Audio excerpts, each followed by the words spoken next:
Manitoba Derby. It's Matt's broken foul back to Bonanza down the rail. Mr. Expedient. Deep stretch approaching the wire, and it's going to be Smuggler's Hold to take the 2009 Manitoba Lottery Derby. To the outside, Stachys continues to go on with it, and Stachys is going to pull the upset. He's drawing away to win the Manitoba Lottery Derby.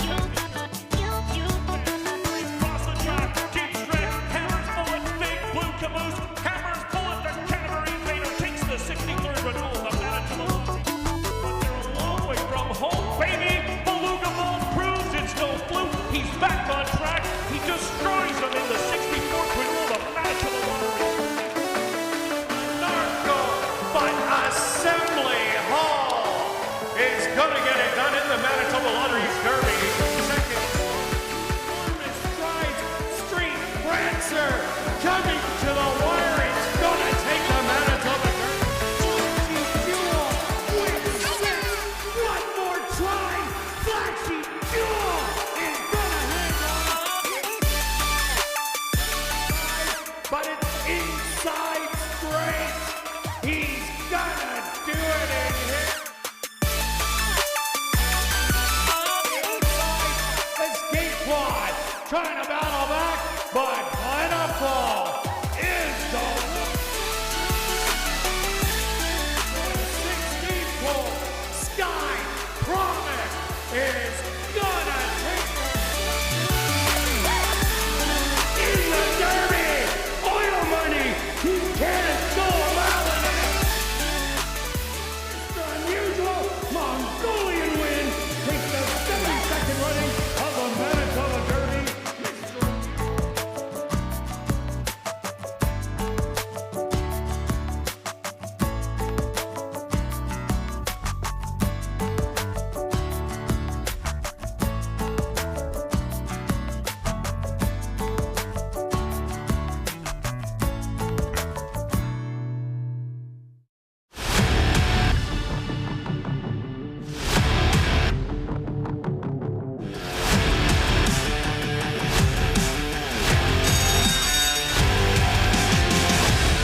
Princess very far outside. Yeah, baby, she is gonna do it.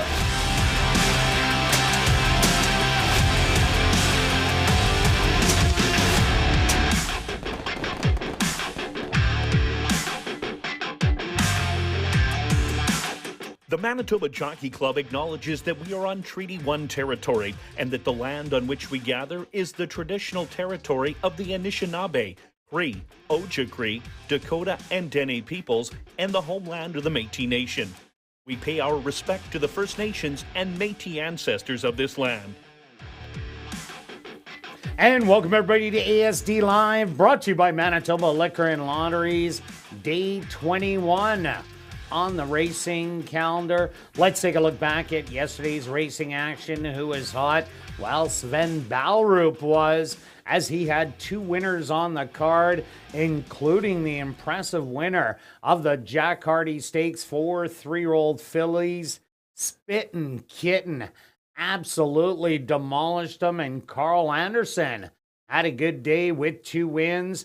Antonio Whitehall also with a couple wins on the card. So Antonio Whitehall got a little bit more breathing room as he has 22. Jockey Jorge Carreño chasing him with 18. And on the trainer's side, Jerry Gorno with a win. So he's at 18, and Jared Brown right 5 back at 13 with Tom Gardapi with 12. Stretch, the racetrack seemed pretty honest yesterday. Yeah, absolutely. basically, yeah, you had to compare all of them. I look at all the races and use the pars and maybe have length slow, but you're absolutely right. The two-turn races, basically you had to be on the front end or near the front end and kind of went gate to wire. Possibly the performance of the year, I think, with Spit and Kitten. She keeps getting better. I keep liking her and try to go against her a little bit. She can't get that much better, and I've only been wrong 3 straight times on that. I've only been twice. So there you go. You did get her the first time. Just to give you an idea how good that race was 15th lengths above par for that level. And so if you kind of compare her figures, that would make her, if she ran that race, right there with the top 3-year-old in the Manitoba Derby. So she actually would be considered a contender in that race. It depends on who's in there. Not saying I would bet her for sure, but she would not be out of place. So something to consider. It was impressive to watch, in the least. To say. Yeah, it definitely was. And besides the front end performances, we did have a couple horses rally from dead last and get the wins.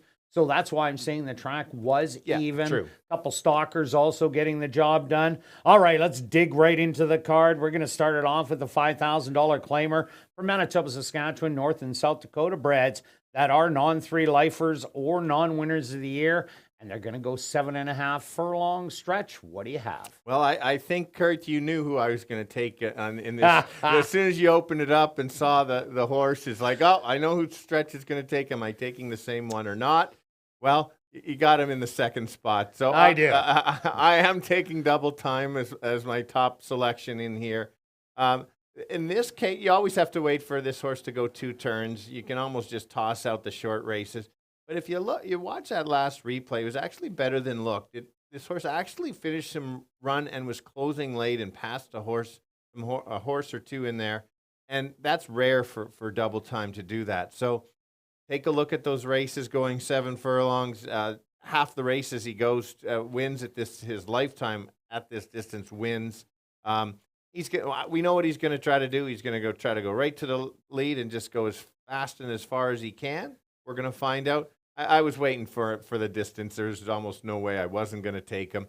And then I'll go to the 4 as the next horse to take. You can't leave this horse out of the money, as you did neither. 13 races in a row. There's 12 on the past performance. We said this. So you lost 1. It's up to 13.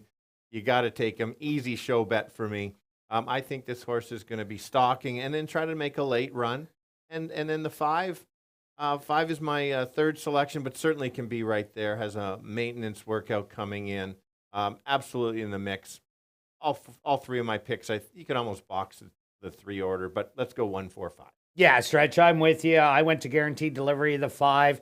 I expect Double Time to go to the front and Guaranteed Delivery also to be right there, stalking on the outside. This horse did really well when it stretched out around 2 turns last year. Went the mile, went wire to wire, and then battled every step of the way going 7 furlongs, only to lose by a narrow head. I could see that matchup happening between the 1 and 5, and that's why I have those 2 on top. And in a reverse order of Stretch, I have the 5 on top, 1 for second, and Henry's in control. 13 in a row. How can you go against it and not have it in your top 3? So I'm with Stretch, a different order, but I'm 5, 1, and 4. Now we're going to carry on to race number 2, a $5,500 claimer. For fillies and mares, 3-year-olds and up, they're going to go 6 furlongs. Scratch number 7, Spy a Star. Stretch, same 3 again for us. Yeah, for sure. Even though we have the same 3, I still think it's a wide open race. Many of them are cutting back to 6 furlongs after going the 7. I decided to go to the 5 as my top selection. I like this race. This horse raced chase pressed and then just got tired about a little bit last time. I thought the horse ran almost too good to lose. I think the distance is ideal for this horse, cutting back from the 7 to the 6. Yeah, 7. I didn't know 7. I didn't know it was 7.5. And so I just like this horse a bunch in here. And let's go to the 6 as my second selection. Could have almost had the third selection. This horse did sit back and will sit back again, but it's got to be a little bit closer. I did think that I can't let the others get a jump on her, but I did like the turn a foot late. And I also think this horse is sitting on a top effort. So wouldn't leave this horse out. And then let's go to the 4 as the third selection. He just toyed with the field. She just toyed with the field last time out. And sometimes these mares, fillies and mares, get good and they just get on a roll. I don't want to be left out on this horse. Similar effort puts her right there. So let's go 5, 6, 4. Yeah, I like number 5. That's a lot of bling. I like this horse a lot last time out. Made a power move to Flying to the Line, but Flying to the Line dug in late. My call was playing possum and went on to win that race. But there was supposed to be speed in the race. There wasn't. So Flying to the Line controlled the fractions in there. And that's a lot of bling. Ran absolutely huge. I like this cutback. This horse is running real well right now. So again, it's my top selection. I put number 4, Harlan's Commission, in second. Made a power move at the 2 furlong pole. Opened up and cruised to an easy victory. The same kind of move today. That was the kind of move that's a lot of bling made in the race. So if it could make that same kind of move, this one does have some back classes, made just under $200,000 lifetime. The horse loves the distance. So I'm putting them as my top 2 and throwing the 6 where the money went in third. Finally woke up with the drop in class last time out. Ran a game third behind That's a Lot of Bling and Flying to the Line. So I'm with Stretch, but I'm taking 5, 4, and 6. Now we're carrying on to race number 3, our featured race on the card. It's the Hazel Wright Sire Stakes. 4 Manitoba sired horses. They're going to go 6 furlongs. Stretch, again. Yep. You're with me. We're seeing the race the same way. Holy. So I think it's another competitive stake race. I did think that in the last night's race, and well, it wasn't really. It was a good race to watch. No doubt about it. But there was not really competitive after they finished it up. But I think that's going to happen. I think that there's absolutely going to be a big pace battle in here between the 4 and 5. So I define the closers. I thought the 7 was the best one. This is a good one to watch the replay. I'm going to show this replay, but you really should tune it in.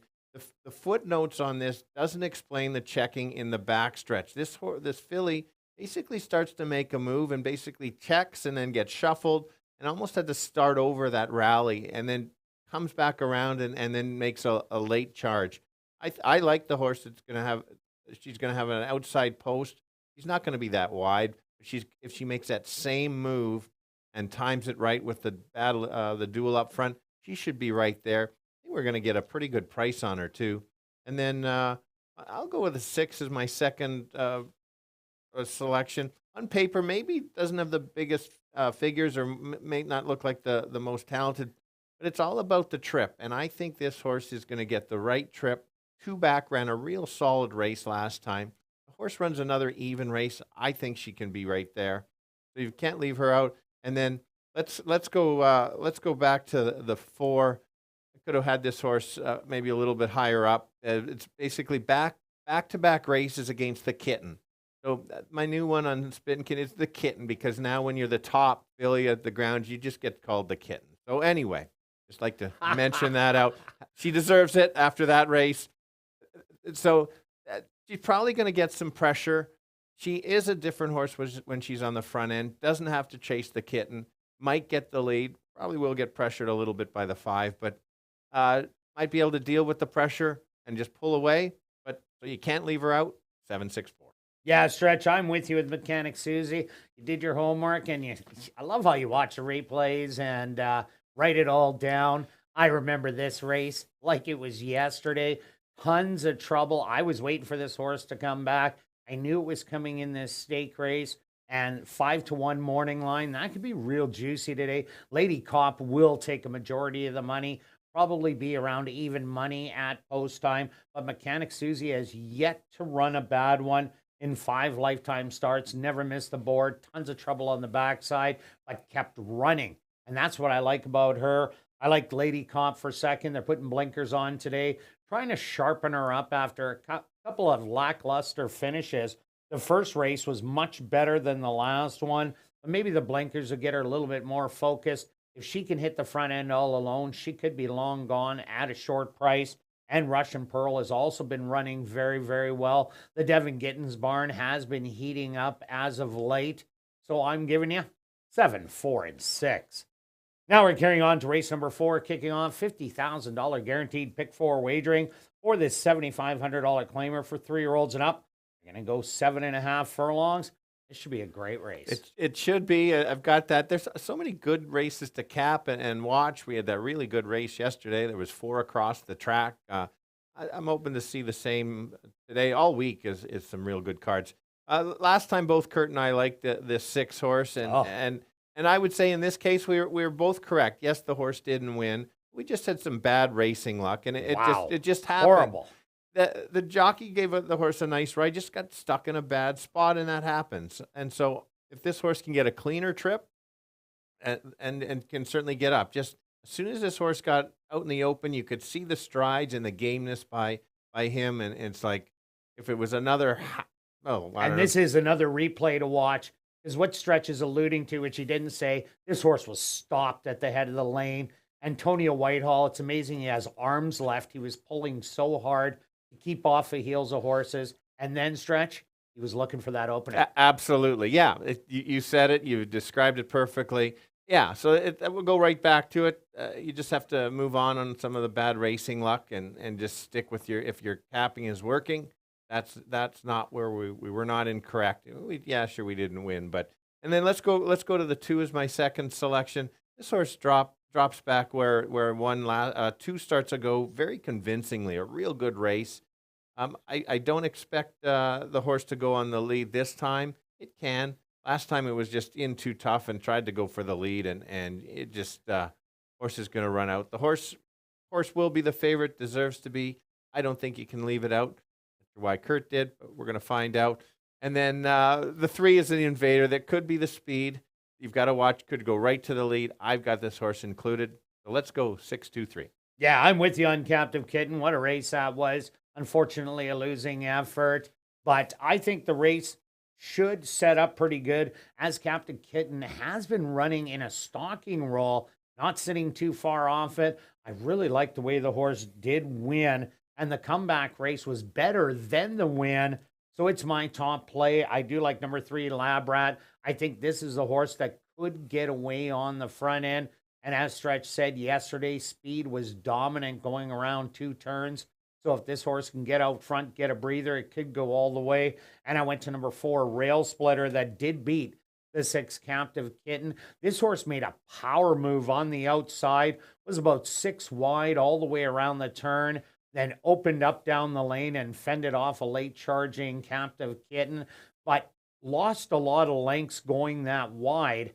But if it makes that same kind of power move, it might get a jump on Captive Kitten. And because it's not going to be probably 8 wide around the turn into the stretch, this horse can definitely run a big one, as it fits very well in this condition. So I'm giving you 6, 3, and 4. Now we're carrying on to race number 5, an allowance optional $10,000 claimer for fillies and mares, 3-year-olds and up. They're going to go 6 furlongs. Scratch number 2, Barefoot Dancer, and scratch number 6, Blame It On Brew. Stretch, and Kate's Princess get beat? Possibly. You know what you get from Kate's. This is her straight to the front. Straight to the front. You know it's her level. It's just a matter of, how much pressure she gets early. We know she's going to battle and try to hang on. Her figures are there. It's basically whenever she enters in this condition, that's you always know who you've got to try and beat, and that's why we have the horse on top. Is it a prime win bet on the card for me? No. But I think you certainly have to include the horse. I'm looking for a bit of a price in here, and I went to with Tenny 10, who I've cashed over the years. The first race, I didn't mind that first race. It was the first start, went too fast, and then the last still ran great. Did run very, very well for sure. And then last time decided, I believe, was acting up a little bit before the race, and then decided to press, and then it didn't work. I'm looking for the race on July 27th. Runs to that. There's a possible upset to beat Kate. Sits just off the pace and makes that late run. If she tries to battle Kate, she probably gets nothing. If she sits back, maybe she could even complete the exactor. So he is 10-1. Could with the scratches probably won't be as high as 10-1. Be a little bit lower. That is one of my long shots of the day. And then I'll go back to the 5. Bet her last time, and the horse ran really nice, nice stalking trip, and took over. I think this is the improving horse for this condition, and so I don't think you can leave her out. He probably has to step up a few points to win it, but I always like to be on with a horse that's room to improve. 315. Yeah, I'm with you. Kate's Princess, it's her race to lose. It's just whether number 4, Load Abroad, pushes Kate's Princess every step of the way to kind of soften her up. But if they don't go after her, Jockey Jorge Cráneo hops aboard, and he knows this horse well. He won on her a couple of times last year in very impressive fashion. So if he does get the lead, she will be gone in this field. I do like number 5, McLean's Bella, too. She ran awesome last time out, sat in behind. If there is that pace battle, I think McLean's Bella sits right in behind him, and then so they get softened up. And by the 8th pole, she's going to try and collar him and run him down, just like last time out. And that was a good horse that she did beat, Danzig Star Storm. So McLean's Bella could go 2 for 2. And I also like number 7, Tiz Hoppin, the Lone Star, Sam Houston Invader. This horse ran huge last time out, going 5 furlongs on the turf. This is another one with tactical speed. You never know what you're going to get out of these Lone Star horses. Even though they run for cheaper conditions, they just jump and run out of their skin sometimes at our track, or they regress. I'm thinking this one fits very well at this first level allowance. I'm taking it for 3rd, 3, 5, and 7. Now we're carrying on to race number 6, an allowance optional $10,000 claimer. For the boys 3 and up, they're going to go 1 mile. Scratch number 5, Happy Camper. Stretch, another great race. Absolutely, it is. It's a good betting race. I did struggle with this race. This is the one that took me the longest to kind of come up with picks, and you're going to see how many I do. Not me. Okay. I'm just saying. No, that's fair. That's fair. But you do have my horse in there. I did include your horse in there, and the key too is as a handicapper, sometimes things just jump out at you, and you need that horse as your key, and then or if you don't see it, then you need a bunch. So you might want to pay attention more to Kirt's top selection because he has a stronger opinion. I did scratch into the 9. I had the 5 as my top selection early on. So if you handicapped earlier, you may want to double check because that is a big scratch in this race, or I think so at least. And so I'm going to go back to Gray Admiral. This horse decided to race wide and try to let Perciability get away from him, and then when that horse gets on the front end and got brave, very tough to run him down. It's almost a no chance. I think that you're going to get a better ride. Might sit right close to the pace and try to make that run. I think you're going to see an improved effort. I think it's a must use. And then let's go to the 4 as the second selection. This horse ran against probably one of the best older horses performances of the year so far. Kind of sounds like the Academy Awards. I'm giving out the awards, Best Academy Award. So for older horse, that's who gets it so far this year. Anyway, 2 back ran a nice race. Take a look back at the Oaklawn Park races, and that's wow. Those races, this horse just wins for fun again. So you've got to watch that. And then 2 is another horse not to be thrown out. Ran a couple nice races. Closed 2 starts ago. Last time showed some speed, and just kind of ran an even second. The figures in that race were quite high, so I think you've got to include that one as well. So let's go 9-4-2. Yeah, I ended up going to number 4, Roaming Union. 2 outs ago. What a great race, drawing off to win by 2 lengths, and that was sprinting. Came back against Quinto Sol last time out, but that was a very tough second level allowance race. Drops back down to the first level allowance, which is so much easier. You've seen Warriors Map make quick work of this field. Where did Warriors Map come from? The second level allowance, getting beat in there. So Roaming Union, even though it was 5th beaten 9, that was not a bad race at all. That was actually really impressive to me. So with the drop, I think this horse will be tough, and you're going to get a great price. Number 2, Gallon Oak, if you want a show horse, this one is it. Was too far back 2 outs ago. Last time, huge race. Unfortunately, the Droppers Warriors Map was in there, and he ended up running absolutely huge. So I like him second best. And I'm taking number 1, Looking High. Here's another one coming from Lone Star. Draws the rail, has a little bit of tactical speed that it can use. There isn't a pile of speed in this race, so might be able to sit nice and close. And with Neville Stevenson aboard, should be a little bit more forward in the race. So I'm going to give you 4, 2, and 1. Now we're carrying on to race number 7, a $5,000 claimer for fillies and mares, 3-year-olds and up that are non-2-lifers.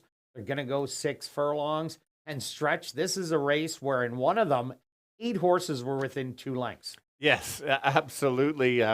So it's always risky to say this in this condition, but this might be my strongest play on the card to date, and it's might be silly to say at the end of the night, but let's go with it. So this the 7 makes the proper drop in class.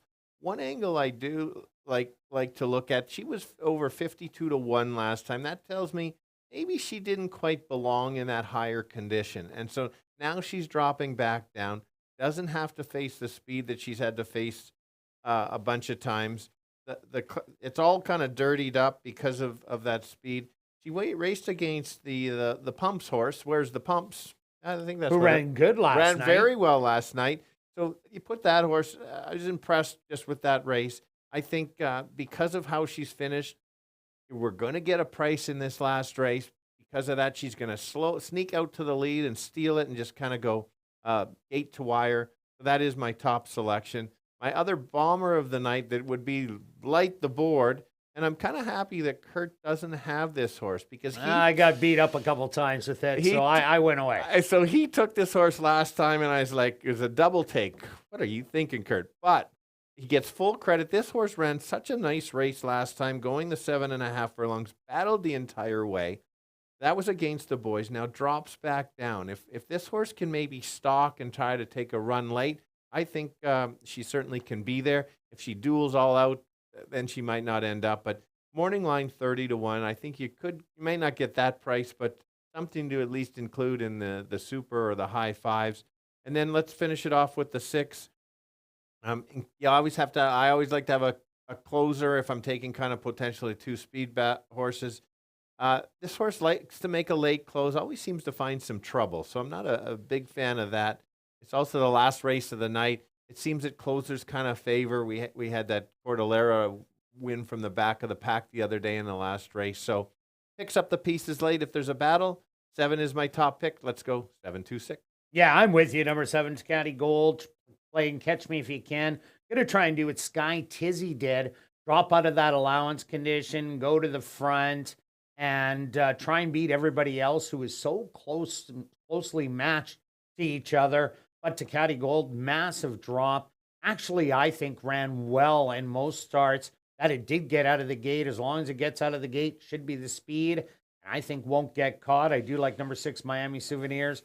The horse is getting better with every start. 2 outs ago, made a nice move, and then just kind of flattened a little bit late. Last time out was beaten by Just for Charlotte, who ran second. Just for Charlotte came back yesterday and got the win.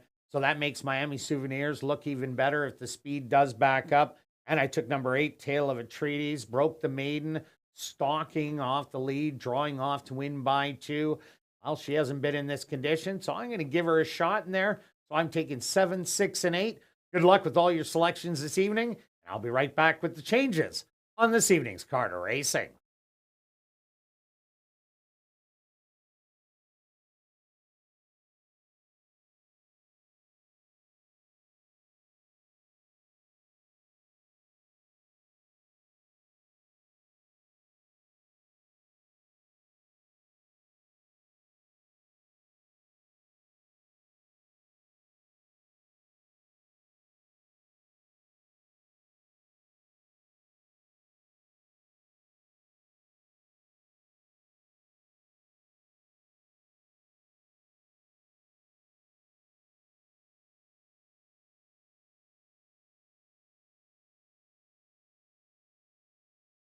And if everybody can get their pens and programs ready, here are the changes on this evening's 7-race Carter Racing.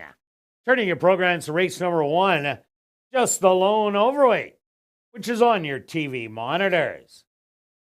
Now turning your programs to race number 2, the Sarah 20th Anniversary Cup, Scratch number 7, Spy a Star. Now turning your programs to race number 3, our featured race on the card, the 15th running of the Hazel Wright Sire Stakes. 4 Manitoba sired horses. Kicking off Jackpot Pick 5 wagering and the Jackpot Pick 5 carryover, just over $350,000. Now turning your programs to race number 4, the Roland Woody Martin Race, kicking off $50,000 guaranteed pick 4 wagering. Number 7, Young Flint, the owner should read Back on Track Stables.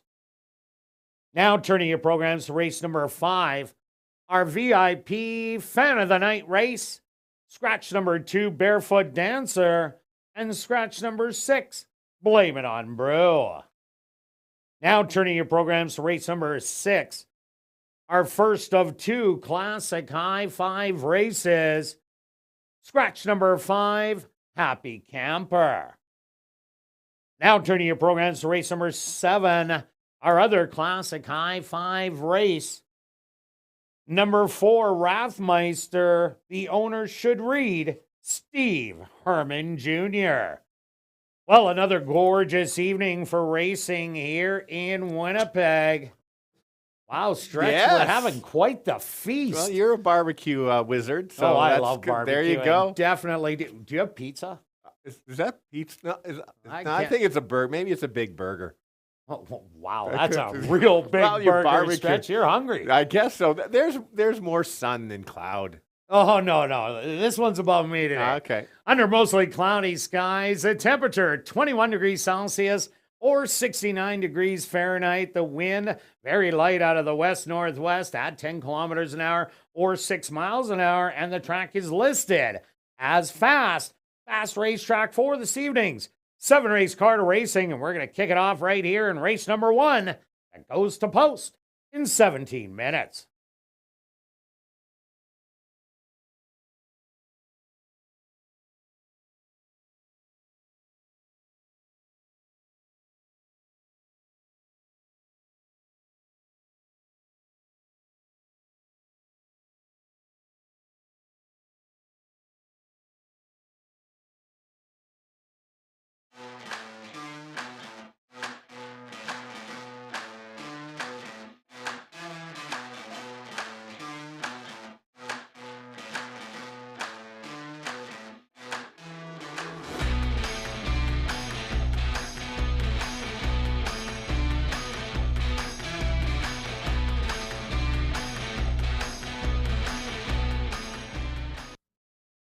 And they're off in the Manitoba Derby.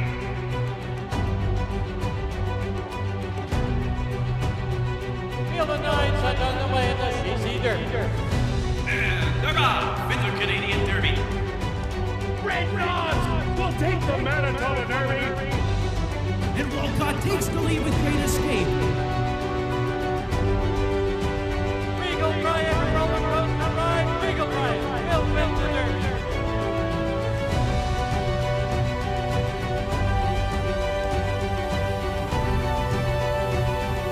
And Great Escape winning the Canadian Derby.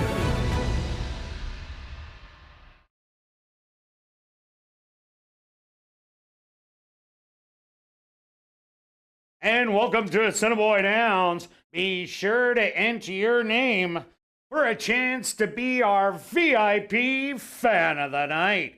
Ballots are available in the lobby. If your name is picked, you're going to get the VIP treatment, including a $25 wagering voucher, an ASD t-shirt. You get to come up to the press box and watch me call a race. Then you're going to go down to the paddock to see the horses, then off to the winner's circle to watch the race and get a framed photo with the winning horse. Now on to racing. If you're new to racing, stop by and see Shannon and Brad at the Fan Education Center, located on the main level. They can answer all your questions about how to bet. And be sure to download the new app called Dark Horse Bets. All new account signups receive a free $30 deposit and a free Dark Horse t-shirt. Just scan the QR code on the front of your program cover or on any of the posters around the building to download the app now. Have a great night of racing.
right, welcome down to the paddock for race number 1. We're kicking off the Tuesday night card of racing with the $5,000 claimer from Manitoba, Saskatchewan, North and South Dakota breds that are non-3 lifers or non-winners of the year. They're going to go 7.5 furlong stretch. Who do you like in the opener?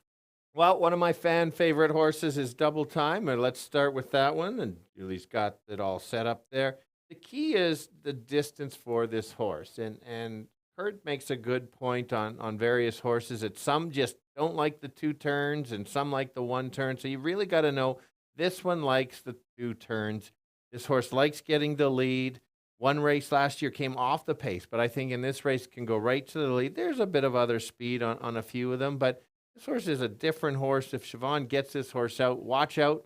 I think 4 to 1's about the right price. His last race came off. It looks like he lost lengths. He did, but Bite the Bullet was just too good. Actually passed a horse late, which he's not done very often in a sprint race. Top selection. Yeah, and that 4th beaten 8 looks dirty, but the winner did win by 7 3/4.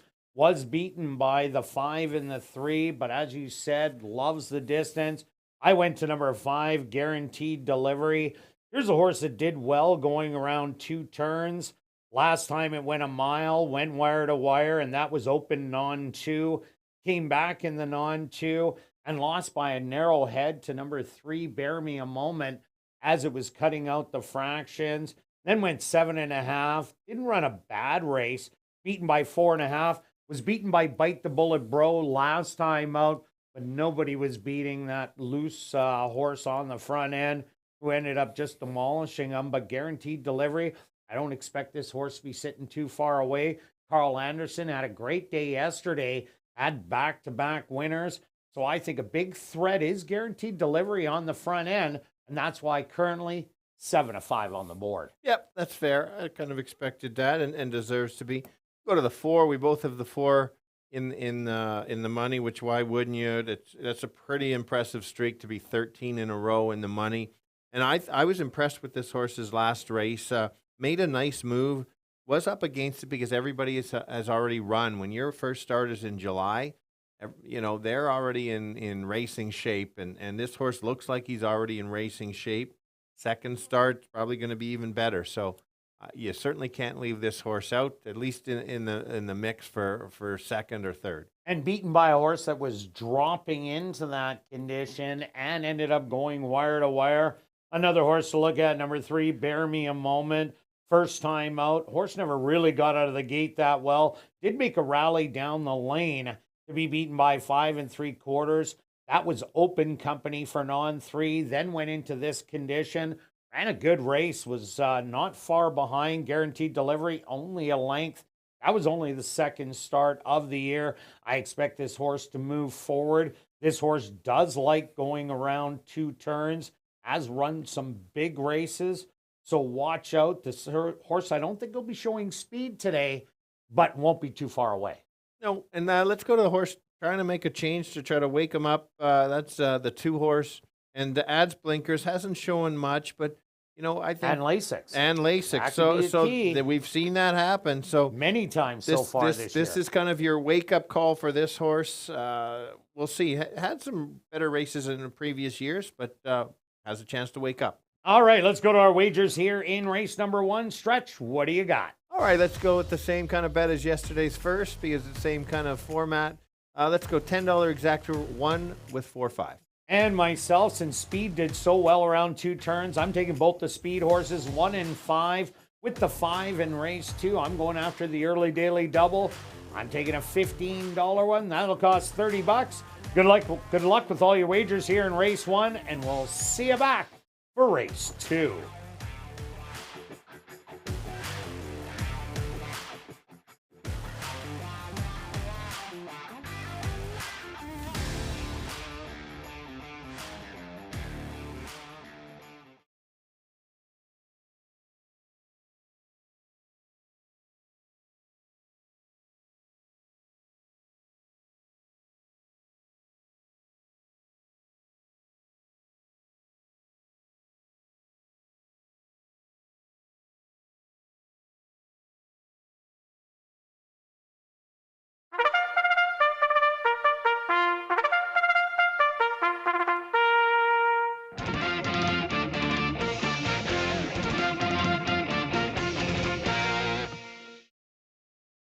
First on the track for race number 1, they're going to go 7.5 furlongs for $10,000.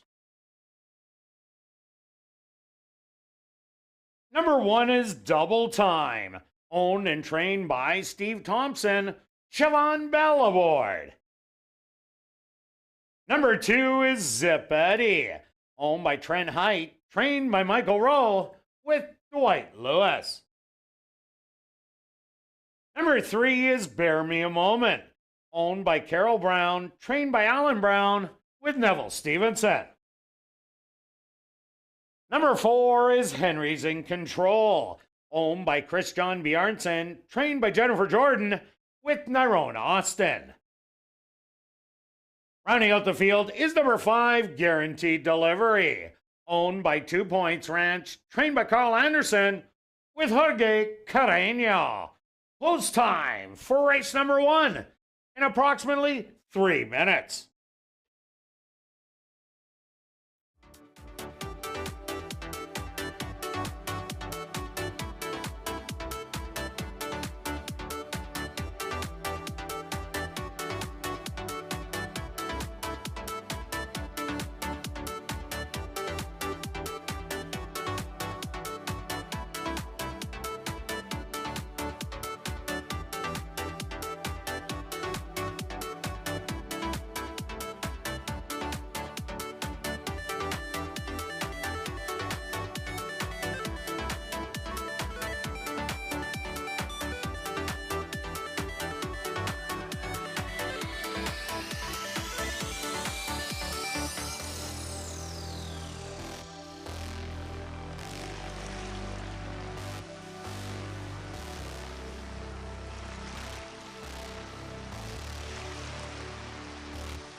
It's now 2 minutes to post time at ASD.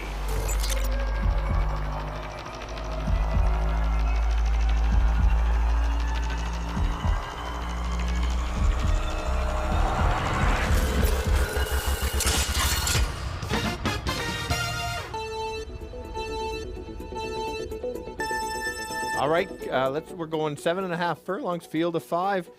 There is a favorite, but let's try to beat the favorite with a horse that might go to the lead or likes to be on the lead, and that's the one, Double Time. This is his distance. You can see past years when he goes this, he battles it out early and tries to keep going. There could be some other pressure. If not, watch out. Yes, the 5 should get a good trip on the outside. Certainly could take over. And the horse that's always in the money, that's the 4.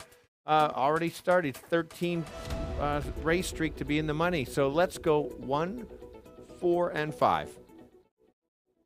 Yeah, Stretch, last night, anything that went around a ground, you needed speed, and that's what the 5 does possess with the 1. Guaranteed Delivery did run second last time out against Bite the Bullet Bro, beating Bear Me a Moment, the 3, and the 1 Double Time. And I think we'll be sitting up again, probably not on the front, but really close. This horse does do very well going around 2 turns. So I'm taking him on top, double time. I'm taking for second, who will show speed on the inside. And I'm with Stretch. Henry's in control, never misses the board. So I'm going to give you a 5, 1, and 4. Good luck here in race 1.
It's post time.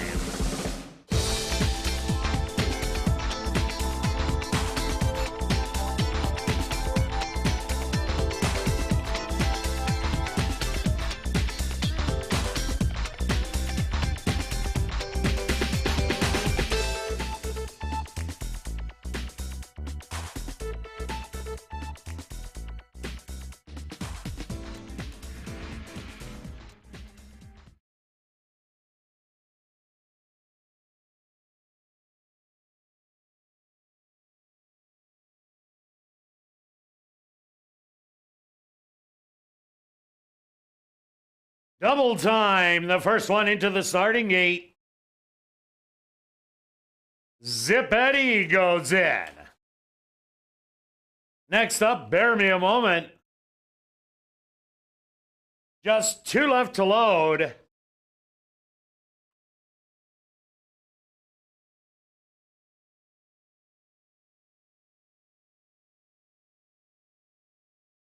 Henry's in control, walks up and in. Now just waiting on the 9-5 favorite, Guaranteed Delivery, to the outside. The field is set, they're at the post. And they're off. Quickly on the inside, double time.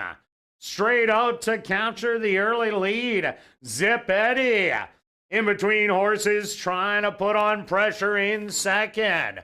4 wide on the outside, Guaranteed Delivery. Then it's Bear Me a Moment. Just in behind, and the early trailer. Henry's in control. 5 lengths off the lead. The opening quarter, 24-2. Double time. Running easy now by a half a length over Zipetti. Guaranteed Delivery. 2 lengths back in third. Another length to Bear Me a Moment. And Henry's in control, starting to pick up horses on the outside in fifth. But Double Time, he asserts his lead to a length through a half in 49-1. Guaranteed Delivery has moved closer in second, trying to squeak up the rail. That's Bear Me a Moment to the far outside. Henry's in control, still with some run, but Double Time now up by a length and a half as they hit the head of the lane. It's Double Time up by 2. Bear Me a Moment still trying to get there from second, but Double Time is digging in. A 16th of a mile to go. Double Time led from the gate. Bear Me a Moment, one last try, but Double Time takes it. Bear Me a Moment second best. Third's going to go to Guaranteed Delivery, and fourth to Henry's in control.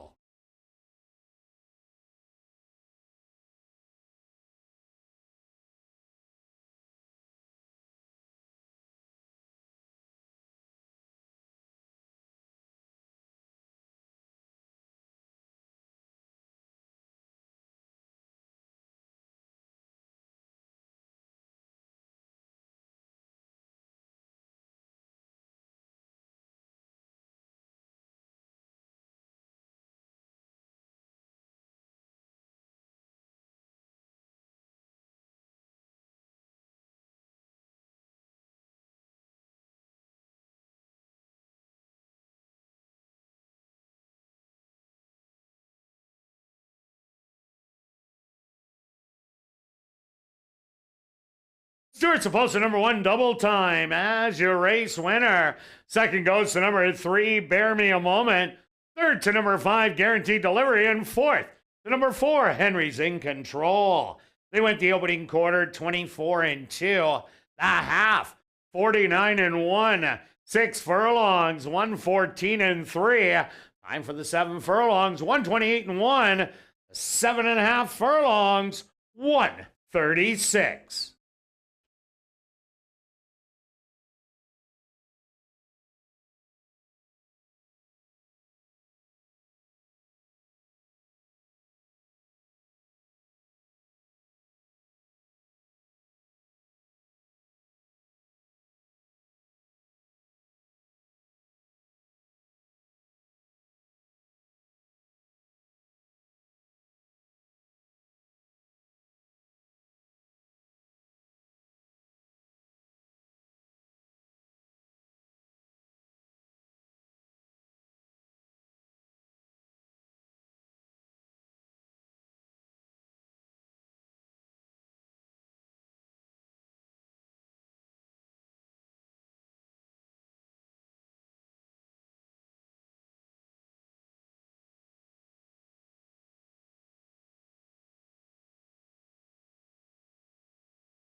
Now entering the winner's enclosure, the official winner here in race number 1. That's number 1, Double Time. Double Time is a dark bear brown gelding, 9 years old, by Vengeful Wildcat. Out of the mare, Quiet Time by Quiet American. Owned and trained by Steve Thompson and ridden to victory by Siobhan Bell. Time for the 7.5 furlongs, 136.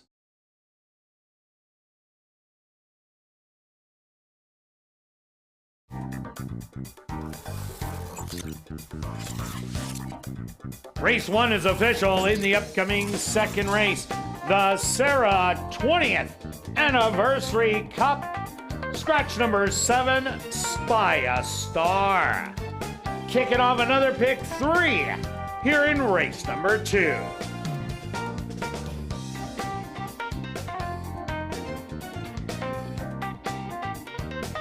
Well, Assiniboia Downs has introduced a new Chase the Ace weekly draw. The progressive jackpot is guaranteed at $5,000 if you pick the ace of diamonds. Tickets start at $5 and are available online at asdowns-cta.com. Or you can buy them in person at guest services or at the VLT cashier's cage. The draw will be made tomorrow night at 9 p.m. So get your tickets now. Proceeds support community charities, including Final Furlong, the Winners Foundation, Manitoba Indigenous Cultural Education Center, Indigenous Languages of Manitoba, the Manitoba Lung Association, Dream Factory, and Mad Winnipeg. By purchasing a ticket, you are helping these charities make a positive difference in the community. Thank you for supporting the Chase the Ace charity program.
welcome back down the paddock for race number 2. We have a $5,500 claimer for fillies and mares, 3-year-olds and up. Gonna go 6 furlongs. Scratch number 7, Spy a Star. Quick look back at race number 1. Well, Stretch, nice pick on double time, going wire to wire, and Speed still being dominant, going around 2 turns so far this week. This week, correct. Yeah, and got a bit of pressure, but double time is just one of those horses. It's you just know every year. He's getting a little old. He's 9 now, so I don't know if I'll get a chance next year when he does this same angle. But hey, why not? Why not? Bring him back for the 7 furlong races. Anyway, yeah, great price. Race went kind of how we thought. Unfortunate, the streak is over For Henry.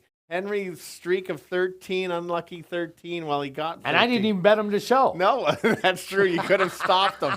All right, here we go. Race 2. Okay, who do you like in here? So many good races today. We're on the same pick in here on a horse I do like. This. The key on this one are a couple good things is cutting back from 7 furlongs back to 6. I think his 6 furlongs is his ideal distance. Last time was pressing outside, got the lead, and then the inside horse flying to the line just came back and won it. I think the horse just doesn't like going the 7. Certainly can stalk, won't be that far off. Whoever might get loose, maybe the 2 might try to show some speed. That would be the horse he might sit in second and take over. Looks good in the paddock. I just think it's a strong play. Yeah, no doubt about it. I really liked even the second last race where he got in trouble and ended up rallying late. Was beaten by a Star to Be that day, but that's a lot of bling. Also my top. I also like number 4, Harlan's Commission. Really woke up last time out. 2 outs ago, the first start here, Gold Diggin' Darlin' was the speed, and she just didn't stop. She went wire to wire, but that is her way of running. That was a big field that day.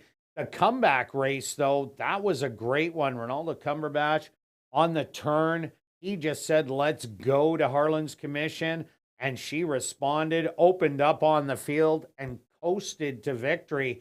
This will be a much tougher task for her, but she has a lot of back class, and that same kind of race that she did run last time out definitely could win this one. For sure, and that's the key is you make a back class. The horse dropped and won easily. It's like, is the horse moving up? It's just get confidence and moving back to where the horse belongs, and that's the level. I chose the 6 in my top 3. This horse is, I think, sitting on a better effort, seems to be improving. Last time was a little too far back, but finished with the most run. And if the jockey can sit a little bit closer and make that late run, be right in the mix. 4-1, I think, is the fair value. Needs the pace to back up a little bit, but we saw the closers close yesterday on the 2 turn or the 1 turn. Yeah, races. definitely closers did get the better of the speed. I'm looking at number 1, A Star to Be. Started off the year in great fashion. Got the easy win first time out at the non-winners of the year. Jumped up to 5,500 and was able to get the better of flying to the line late, getting up to win by a half a length. And then last time out, ran a little bit flat in there, but gets to cut back in distance to the sprinting 6 furlongs, where I think she is a better sprinter, but there's just not a lot of early speed in here. But if she can get back to those first 2 races, definitely 9-2 is a bargain. For sure. And talking about the speed or who could be the speed, that's the 2. This horse didn't win, had 4 wins in 2022, and they were a mixture at Mooseman Downs and a couple at ASD at a little bit lower level. But when if you're the lone speed, you just get to coast and the others are chasing. Is a first race off a long layoff, might need one, but we know this horse is going to be well placed early. Yeah, another horse to look at, number 3, NJ's Brass, a solid $5,500, well, $5,000 last year, which is now the $5,500 level this year. Was solid, never got a win, but had a second and a couple of third-place finishes, and has that mid-pack running style with the late run at the end. This horse did show late run last time out, but unfortunately, Kim's Texas Bling and Bayall were much the best in there. NJ's Brass just lost the photo at the wire. I think this horse will move forward off that race. Siobhan Bell did just win the first race, so I wouldn't throw this one out of your tries. Yep, it's fine. We've wide open in the sense the 5 is the favorite, but there's others going to challenge. Definitely. All right, let's go to our wagers here in race 2 stretch. What do you have? We're going to try a $5 exacta wheel, 4 and 5, with the 4, 5, and 6. Guarding against that 4, that last race was a good one. But, yeah, I didn't want to box because I don't know if the 6 can win. So that's $20. If you wanted to do a $1 exacta wheel, that'd just be $4.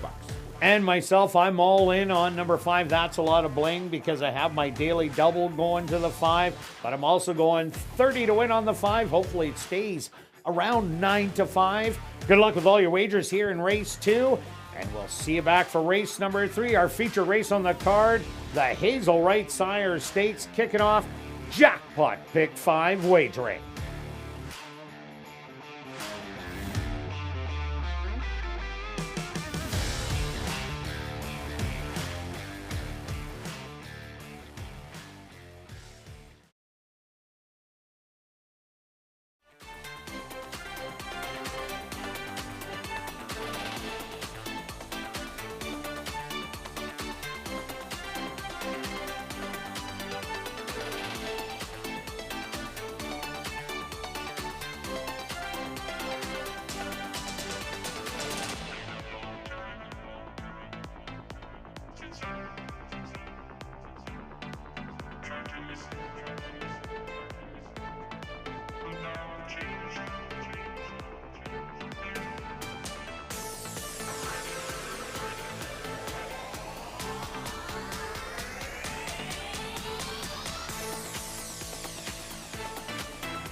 The horses are on the track for race number 2, the Sarah 20th Anniversary Cup. They're going to go 6 furlongs for $13,200.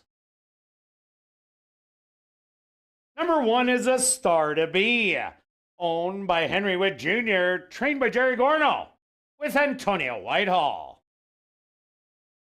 Number 2 is Distinct Approval, owned by Dennis Bird, trained by Dale Zawiesliak, with Arthur Badu.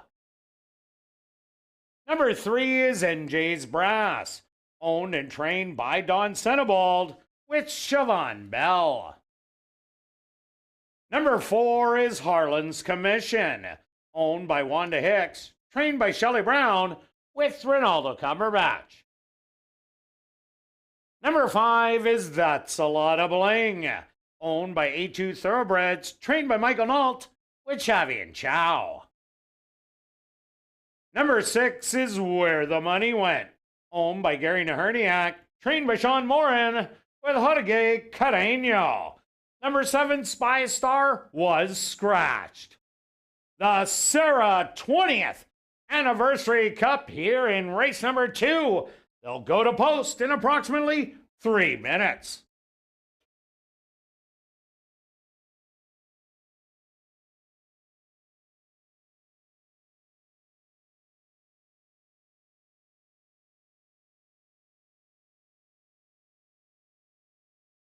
And as this is the second race, we have our HPPA Manitoba best turned out horse, and that is number 4, Harlan's Commission.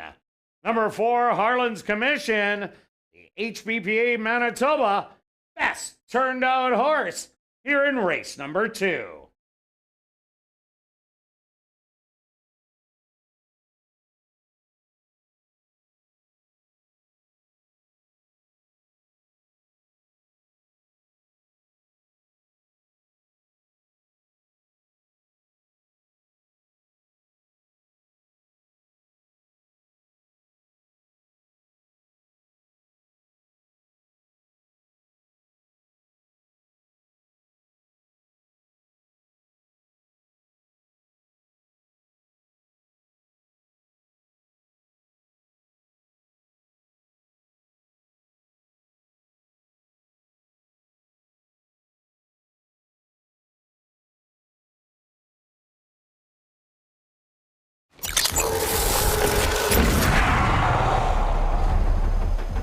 It's now 2 minutes to post time at ASD.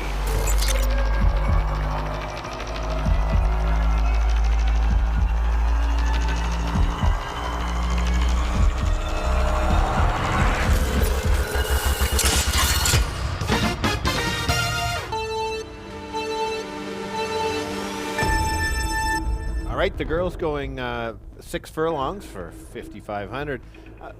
This is a great betting race. I like the 5, especially at 2-1. I think that's the right price for her. She's cutting back from the 7 furlongs. She won't be that far off the pace. There's not a lot of speed, so you can't be too far off. That's why it's my top selection. The closers in the race would be the 6. I liked how this horse finished last time. Can't get too far back. And then the other pick that might be just turning it around after that big effort last time, winning, going away. That's the 4. So I've got it 5, 6, and 4. Kirt? Yeah, Stretch, I'm with you on number 5. That's a lot of bling. Was a winner last time out, except flying to the line, dug in and found more late. This horse has been running well in all 3 starts, and last time sprinting was a winner, so is my top play. Number 4, Harlan's Commission, ran absolutely huge last time out. This horse has a lot of back class, is jumping up 2 levels, but I don't think that'll matter. And I do like number 6, Where the Money Went, to round out the top 3. So 5, 4, and 6 for me. Good luck here in race 2.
Post time!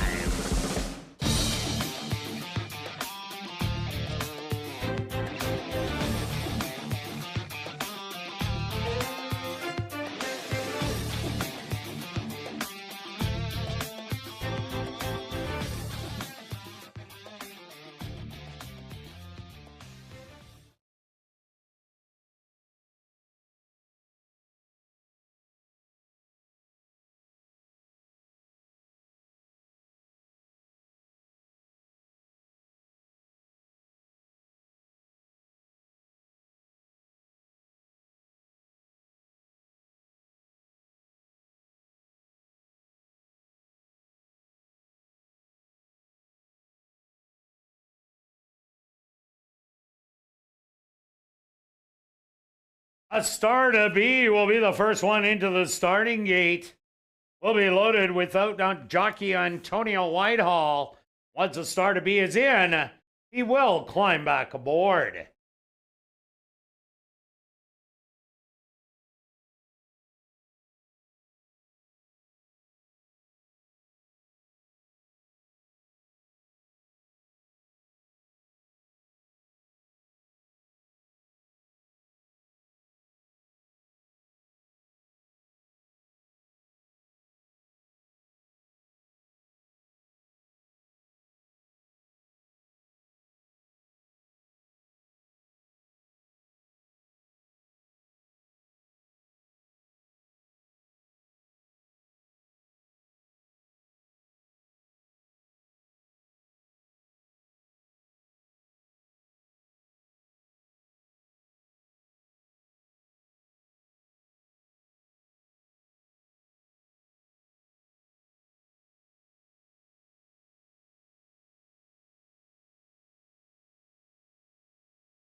Great job by the gate crew. A Star to Be is now in. Distinct Approval is in.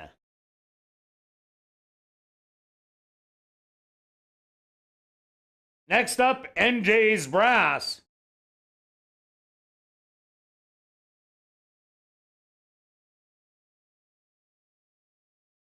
Harlan's Commission's turn. Just 2 left to load. That's a lot of bling. 6-5 favorite.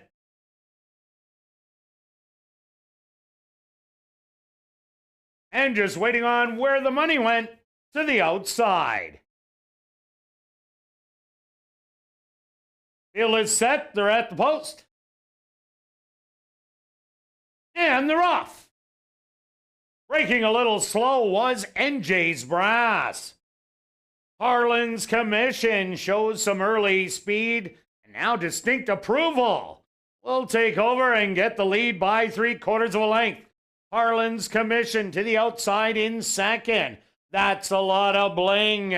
Stalking the pace setters in third. A gap of 3 more lengths back to A Star to Be, and then another length to Where the Money Went. And NJ's Brass is the trailer after the poor beginning.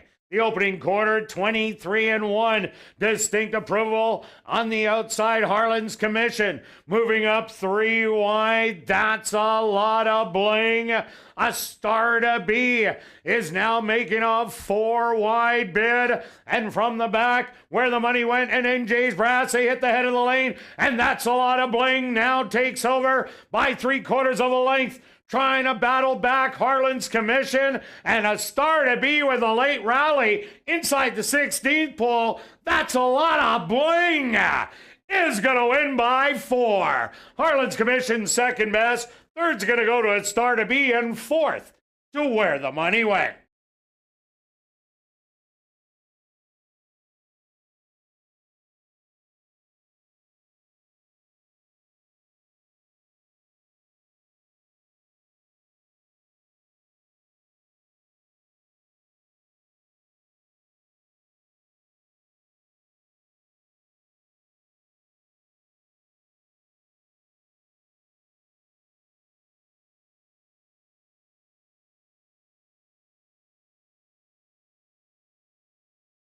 Stewart's opposed to number 5. That's a lot of bling as your race winner. Second goes to number 4, Harlan's Commission. Third to number 1, A Star to Be. And fourth to number 6, Where the Money Went. They went the opening quarter 23-1, the half 46-3, 5/8, 59-1. Time for the 6 furlongs, 1:12-2.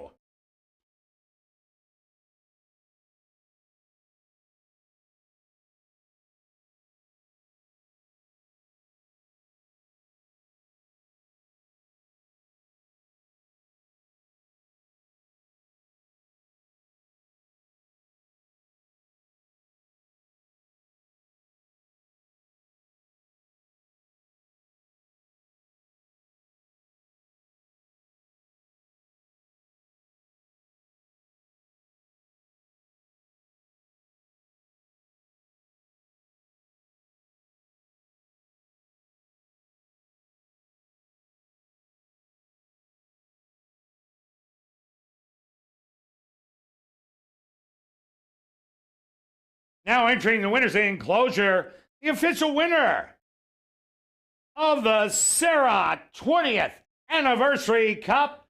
That's number 5. That's a lot of bling. That's a lot of bling is a bay mare, 5 years old, by Too Much Bling. Out of the mare Benny's Bombshell by Benny the Bull. Owned by A2 Thoroughbreds, trained by Michael Nault. And ridden to victory by Chavi and Chow. Time for the 6 furlongs. 1:12-2.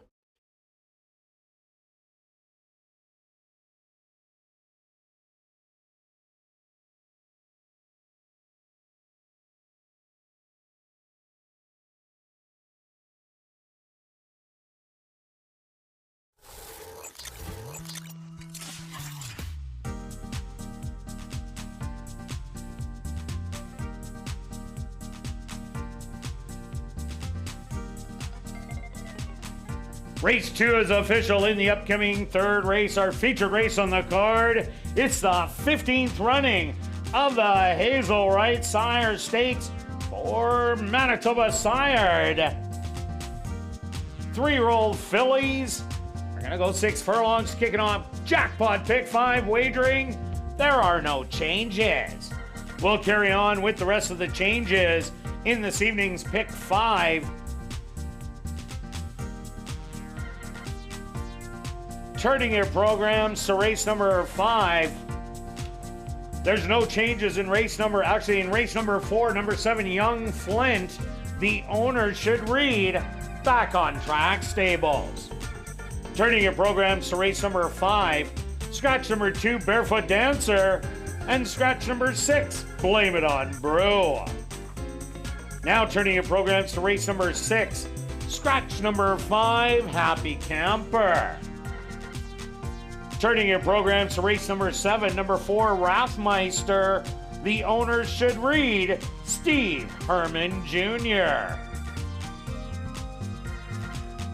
The Hazel Wright Sire Stakes. Here in race number 3, kicking off jackpot pick 5 wagering. They'll go to post in 17 minutes.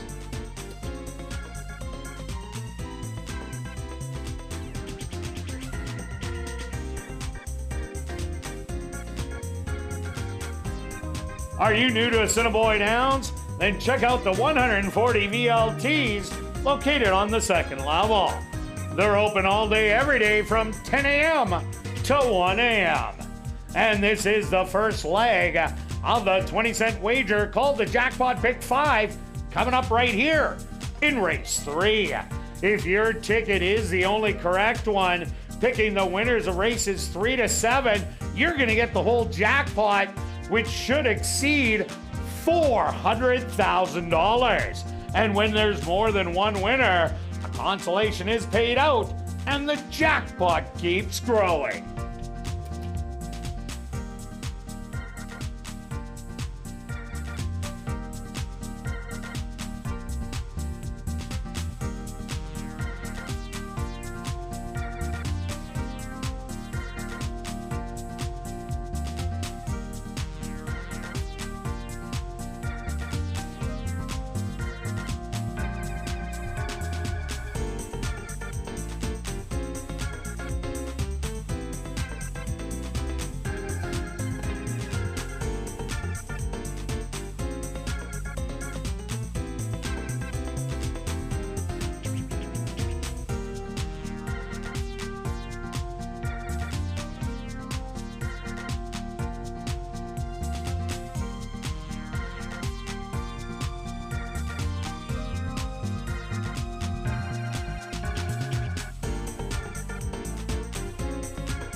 Ladies and gentlemen, turning your programs back to race number 2, we had a claim to report.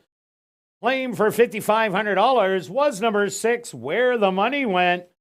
Claimed by Parker Wallette, trainer Steve Kepplin Jr.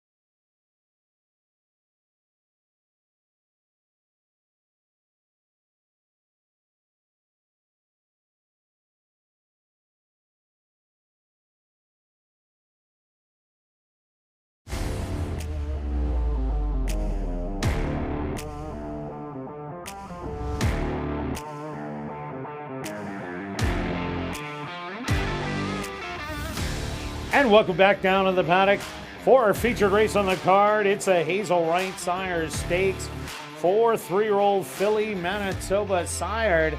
Kicking off jackpot pick 5 wagering. Let's take a look back at race number 2. Well, we hyped up That's Alana Bling, and it was good hype. She won easy. He did. Javin Chow put the horse right in an ideal spot. It was just the 4 decided to have to go after the 2. And Harlan ran great. Ran really well. Absolutely, it did. And then the 5 kind of took over, and sure enough, there we go. All right, on to race number 3. Lady Cop right now, 3-2 on the board, but we didn't take her on top. We did not. I think we both can agree we expected that horse to be the favorite. Oh, there's no doubt about it. She deserves to be. But I just think there's a potential pace battle that kind of sets it up for the 7. And if you watched ASD Live, you would have heard us talk about watch the replay on this last race. It doesn't say anything about trouble, but there was some trouble. This horse had force in a nice spot and kind of got shuffled and then came again. And I think this horse is going to get a great trip sitting outside. If you saw that last race, I think it's going to be a very similar race as how the 5 ran. This is going to be the 7. 7-2 is more than fair value. I'll take that price all day. And you know what? She will like getting out of post position number 1, which is not the best post position that you want going sprinting here at the Downs. Another horse, you got to like number 4, Lady Cop. She was unbeatable as a 2-year-old. She did get beaten the Futurity, but she did have a troubled trip at about the 2 furlong pole. So far this year, the first start of the year, absolutely stellar, beaten by Spittin' Kitten, who's a force to be reckoned with right now. And she ran so massive last night in the Jack Hardy. The comeback race didn't fare so well in the starting gate, was acting up, and then never got a great break. They had blinkers on today. If Lady Cop happens to get out to the front end all by herself, the race could be over, but we're both thinking that Cussin' Cat is going to take some sting out of her. Correct. Yeah, she's a different. The 4 is a different horse when she gets the lead, as you can see. If she can get the 6, even with a bit of pressure, watch out. She has had trouble. I'll take the other closer. Is the 6 horse? You're getting 6-1. This horse, a 2 back, ran a huge race. It says good wide try. It was about 3 or 4 wide at least that entire trip and kept battling, thinking the same thing. She is not fast enough to be on the lead, so she could get the nice stalking trip and kind of take over from there if there is that pace battle. Yeah, number 5, Cussin' Cat. What a debut for her. She sat off the lead at Double Barrel Delight and then powered by and drew off to win easily by 5 3/4. Last time out, she was right there under solid fractions. The half mile went in 45 4, and then she ended up tiring to be beaten by 10 3/4. She did not look the same as she did first time out. If she does come back to looking like she did in her first start, Cussin' Cat could be one to play at 5-1. Yeah, and you're right. You called it. She went so fast early, and she was off a month. So but she was doing it easy. She was doing it easy. So, and that was open competition. So You got to give her another chance for sure. Let's talk about the 3. This is the improving horse this year. She's beaten me a couple times because Improving this year. She's 3 in a row. correct, and Going back to the win last year. absolutely. And Prairie Magic was the lone speed in that last race, and she just took over. And as if Prairie Magic was standing still. The competition is a little bit tougher, but she's an improving horse, so you've got to watch out for those types. And Prairie Magic did come back to win out of that race. Also look at number 2, Island High, one of a couple of maidens in here. Ran against Sparkling Silver, who was 1-2 on the board. Broke slow, never really got into the race. Did make a little middle move to get into contention, but ended up tiring. This horse kind of up against these winners, but did show a little bit of promise. Yeah, the second start, they're always going to improve. And just talking about the longest shot, that first race wasn't a bad race at all. Had a bit of problems, couldn't beat the 5. But I think there's potential, some improvement. I don't think she can win, but maybe she can hang around for 3rd or 4th. All right, let's go to our wagers here in race 3 stretch. Pick 5 time and only 1 ticket for you today. Only 1 ticket because What's I don't. going on? I do like the 7 to be right there. So I like this style there. By the way, yesterday there were 2 live tickets going. They weren't in the top 4, but congrats to those people that were close. I got a sweat. Here we go. 4, 5, 6, and 7 with 2 and 6 in the 4th. 1, 3, 5, 7 in the 5th with 2, 4, 9. Finishing it off with the 7, and to try to cover my bet, or so I can move on. 40 place on the 7. Our tickets are almost identical. Oh, they are, yeah. I got 4, 6, 7 in here, then 2, 3, 6, then 3, 5, 7, 2, 4, 9 like stretch. Round it out with the 7. Only 16-20. Good luck with all your wagers here in race 3. We'll see you back for race 4. Kicking off $50,000 guaranteed. Pick 4 wagering.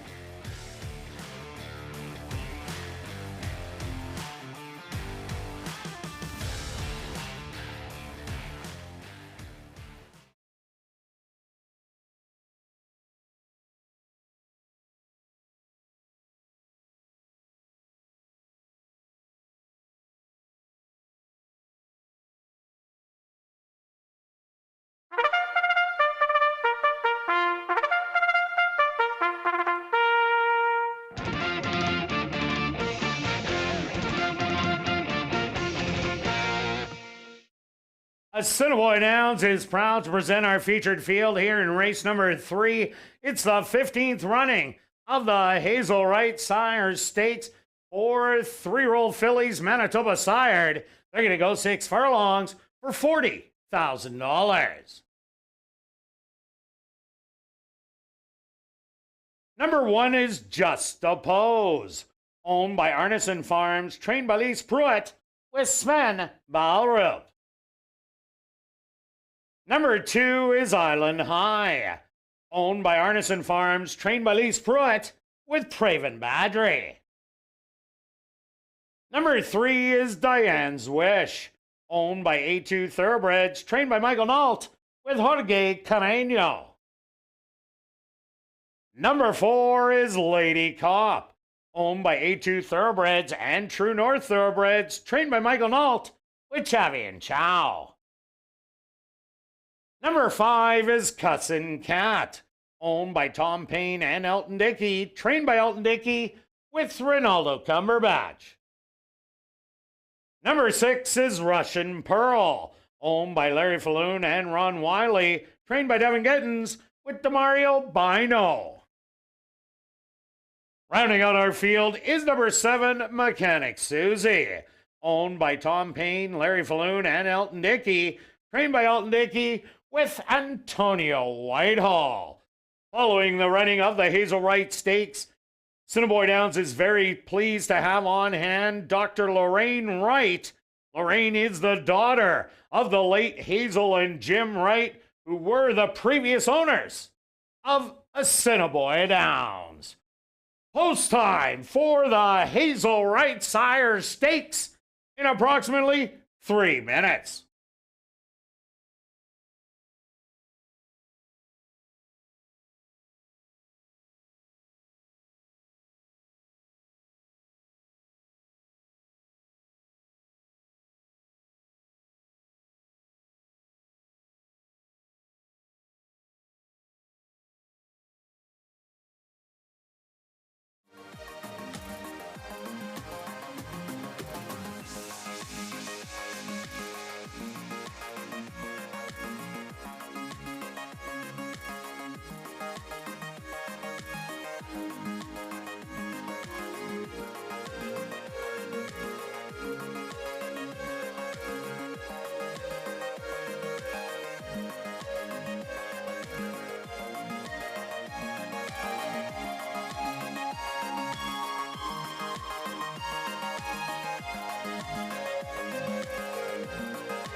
now 2 minutes to post time at ASD.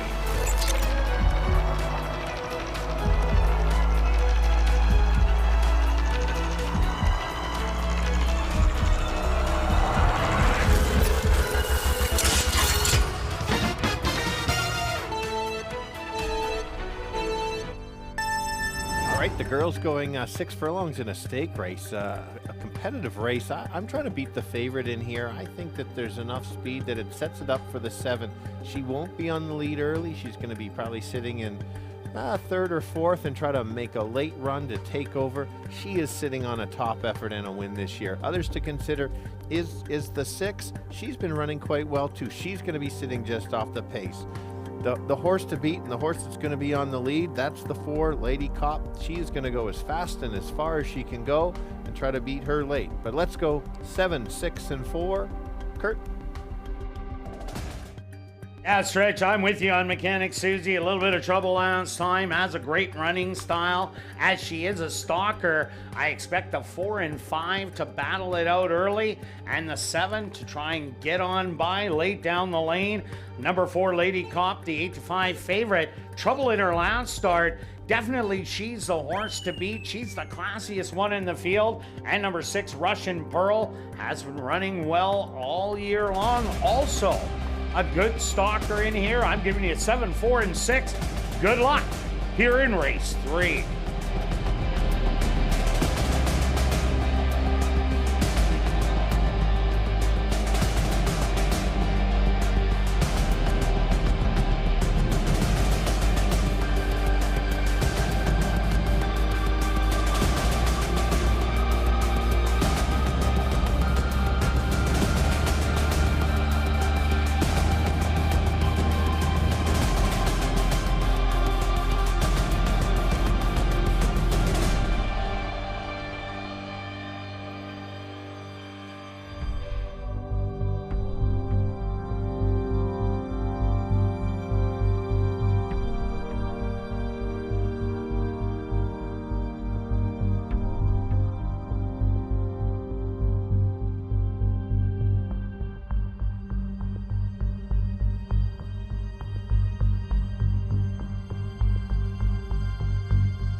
It's post time.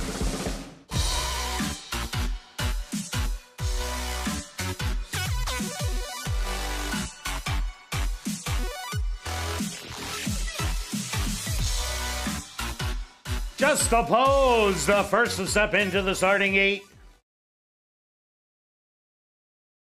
Next up, Island High.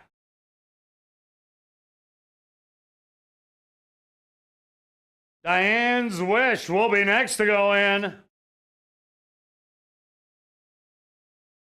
9-5 favorite, now 2-1, Lady Cop. She walks in.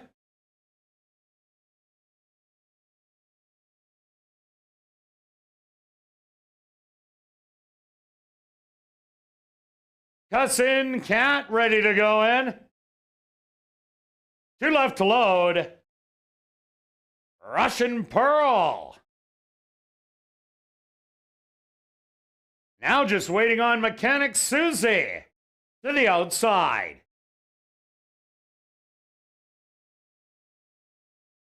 The field is set. They're at the post. And they're off in the Hazel Right Sire Stakes. Quickly from the middle, Lady Cop. Away well to go after the early lead. Cussin' Cat matches her on the outside, nose for nose. Russian Pearl settled back in third with Mechanic Susie to her outside. On the rail, Island High.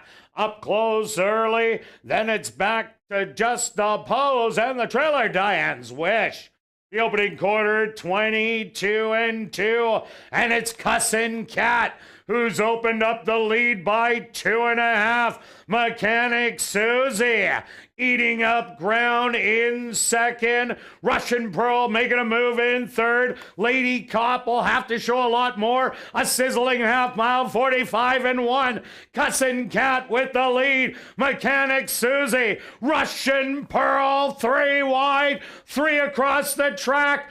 Short lead for Mechanic Susie. Russian Pearl offering more late. Mechanic Susie digs in, and she's gonna take the Hazel Wright Sire Stakes. Second will go to Russian Pearl. Close for third between Diane's Wish and Cussin' Cat.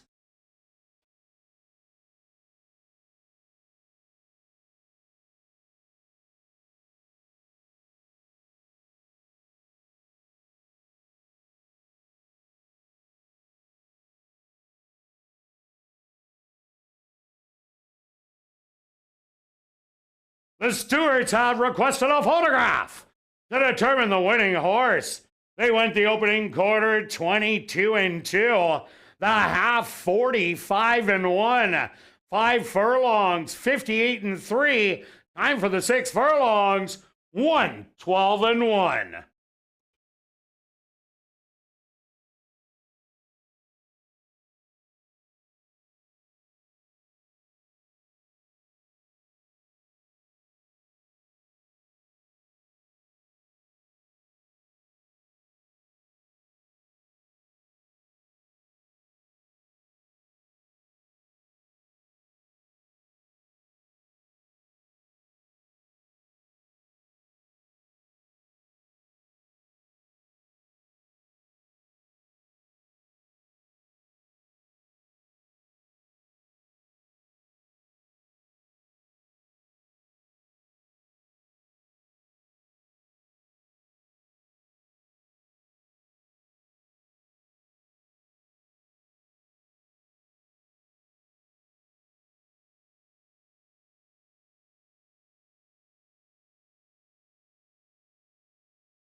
The stewards opposed to number 7, Mechanic Susie, as your race winner.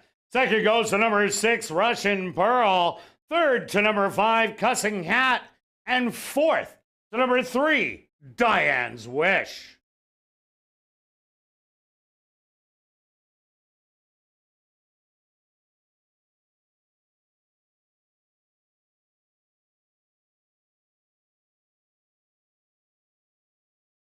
Now entering the winner's enclosure, the official winner of the Hazel Wright Sire Stakes, that's number 7, Mechanic Susie.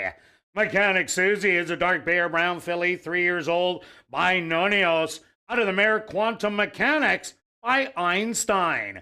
Owned by Tom Payne, Larry Falloon, and Elton Dickey, trained by Elton Dickey, and ridden to victory by Antonio Whitehall. Time for the 6 furlongs, 112-2. Number 7, Mechanic Susie, was proudly bred right here in Manitoba by Larry Falloon. And Assiniboia Downs is very pleased to have on hand Dr. Lorraine Wright. Lorraine is the daughter of the late Jim and Hazel Wright, who did own Assiniboia Downs, to make a presentation to the winning connections.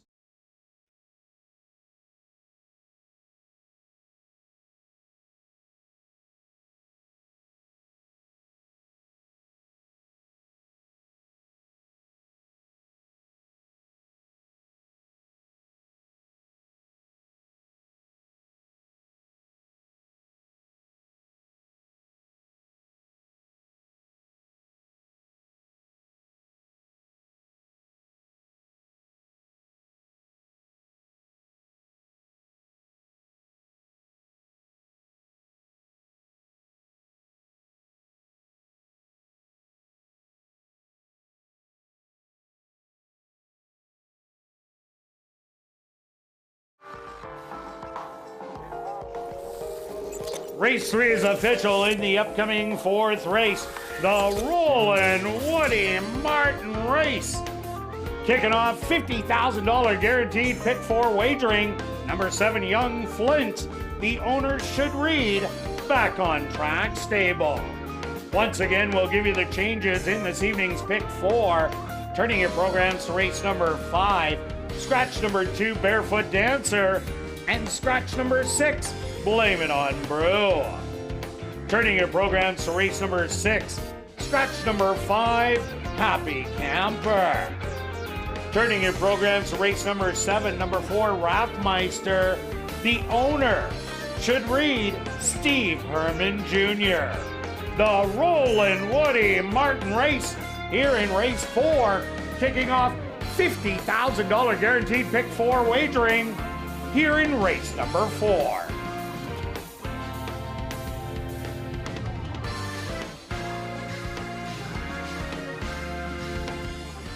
And ladies and gentlemen, we've drawn our VIP fan of the night. Congratulations goes out to Alan Cluner. That's Alan Cluner. Congratulations. You're our VIP fan of the night. Please report to guest services on the main floor, South End.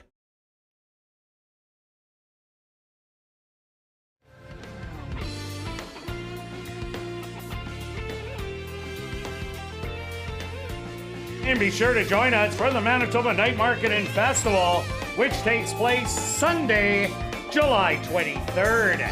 Featuring food trucks, local artisans, vendors, beer gardens, kids' activities, live music, and more. Tickets are just $7, 5 and under free. Go to asdowns.com for more information.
And welcome back down to the paddock for race number 4. Kicking off $50,000 guaranteed pick 4 wagering with a $7,500 claimer for 3-year-olds and up. They're going to go 7.5 furlongs. Quick look back at race number 3 stretch. What a thrilling finish between Mechanic Susie and Russian Pearl. It was, and you just watch the reaction of Antonio at the wire. If you don't think these jockeys care, just watch that reaction on how they're battling right to the end and trying to time it. 2 very good rides. No doubt about it. They timed it behind the speed of Cussin' Cat and Lady Cop, and it looked like Russian Pearl had her measured, but both of them right down to the wire, belly down, and it came a nose, and great finish. It was a great finish. Okay, on to race number 4 stretch. What do you like? Okay, we're on the same selection, maybe because I won't say bitter at Captain Kitten. Again, here's another. This is a replay to watch. A replay to watch. We talked about that the horse that just won that last race on the replay. The same thing with this one. But see, that's how the chart callers, sometimes they see a race different than other people, but it's amazing how we see the race the same. We did. And so here's the situation with Captain Kitten is Captive Kitten. Why would it? It might be Captain to you. You don't get names right anyway. That's true.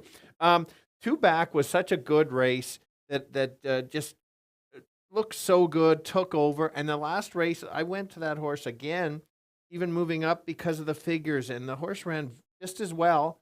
So got to go back to her, him. I think there's enough speed in here that the speed potentially can come back. Now, the only little bit of concern is speed has been holding. Yes. Yesterday going the 2 turns. So anyway, top selection, 5-2. I'd like a little bit higher, but that's what it is. As we've seen double time go wire to wire in the first race, going 7.5 furlongs. Another horse I like in here, number 3, Lab Rat. If you're looking for a horse to shake free on the front end, this can definitely be it.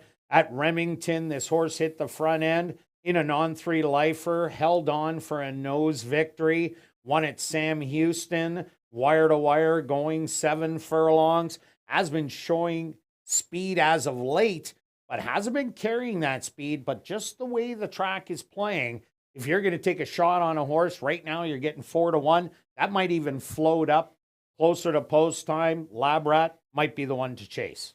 For sure. And then I had to go back to the 2 horse. Look back at 2 Back. Was it at this level and just won easily, made a nice move around the turn. That was the key there. Then goes to an optional claimer that was against some very good horses. You're going to see that Gallant Oak in a future race. Yeah, in the first level allowance. Yeah. And Warriors Map was a second level allowance, dropping into the first level. Exactly. Warriors Map is a stake horse, has been in the stakes before. This horse showed some speed and then tired. I think you're going to get a nice stalking trip. And like I said, run back to 2 Back. Puts this horse tough. 6-1 is a big overlay for me anyway. Yeah, another horse to look at, number 4, Rail Splitter. Made a power move on the outside. Says a 5-wide move. Well, it was 5 wide of horses, but it was about 8 wide as they hit the head of the lane. Then took off. Captive Kitten got stopped. Then came running at the end, but lasted for a narrow head victory. Rail Splitter is exactly at the level it belongs and at the distance.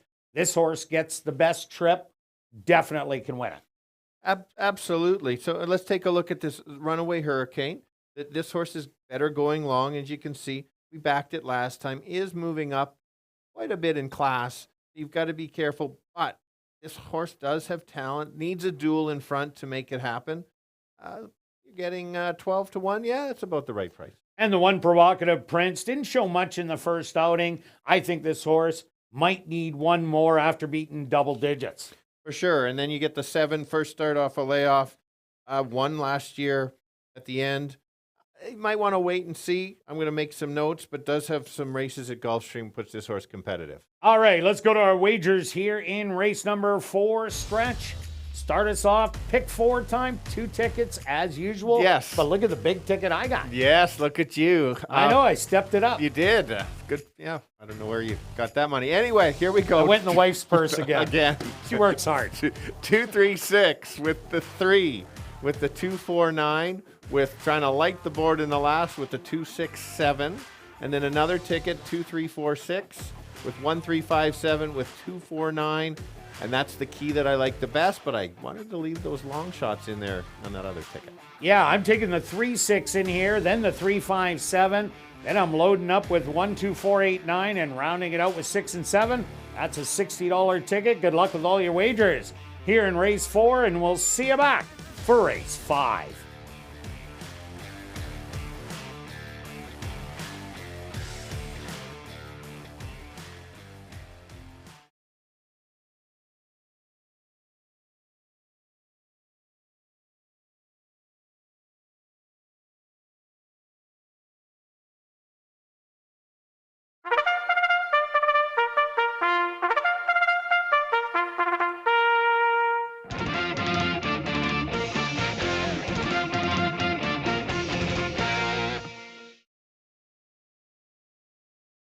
The horses are on the track for race number 4, the Roland Woody Martin race. They're going to go 7.5 furlongs for $14,800. Number 1 is Provocative Prince, owned by Pink Cloud Racing, trained by Devin Gittins with Demario Bino. Number 2 is Gone Somewhere, owned by Wind Dancer Stable, trained by Wendy Anderson with Neville Stevenson.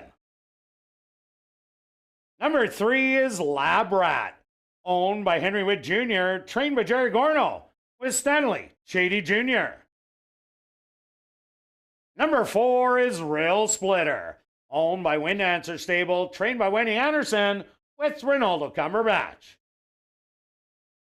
Number 5 is Runaway Hurricane, owned by High Road Stable, trained by Tiffany Husbands with Chavi and Chow.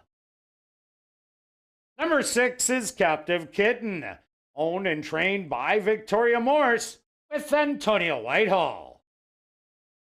Rounding out the field is number 7, Young Flint, owned by Back on Track Stables, trained by Jennifer Jordan with Nyrone Austin. The Roland Woody Martin race kicking off $50,000 guaranteed pick 4 wagering. They'll go to post in approximately 3 minutes.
It's now 2 minutes to post time at ASD.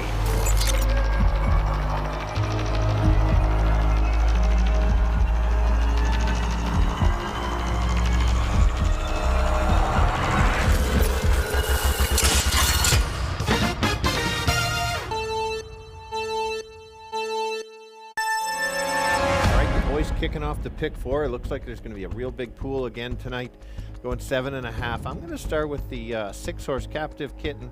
This horse has run 2 back-to-back good races. This horse can move up in class. Just needs a cleaner trip this time. We'll be stalking, sitting in about 4th or 5th again. Hopefully a bit of a battle up front, make the late move. Others to take a look at, Gone Somewhere, 2 back, won at this level quite handily, then tried a little bit too tough. And then the last one could be the speed in here, and that's the 3 coming from Lone Star Park. But I'm on the 6 as my top selection, 6, 2, and 3. Kirt? Yeah, Stretch, I'm with you on number 6, Captive Kitten. A big sweeping move for the win 2 outs to go. Trouble in the last, lost by a narrow head. I think the speed comes out of the 3 and 4, but speed has been doing really well going around 2 turns. So maybe number 3, Labrat, who could make the front end and likes being there and has won. And I also like number 4, Rail Splitter, who ran huge last time out with a big sweeping move on the outside. I'm going to give you a 6, 3, and 4. Good luck here in race 4.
It's post time.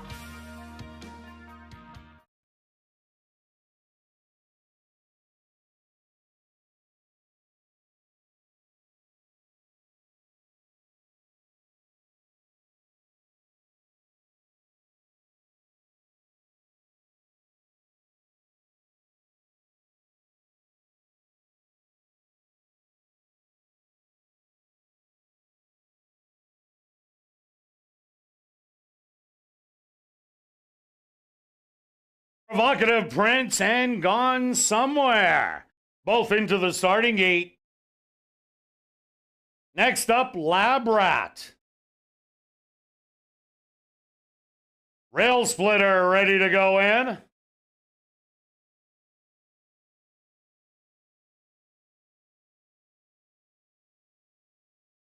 Runaway Hurricane's turn.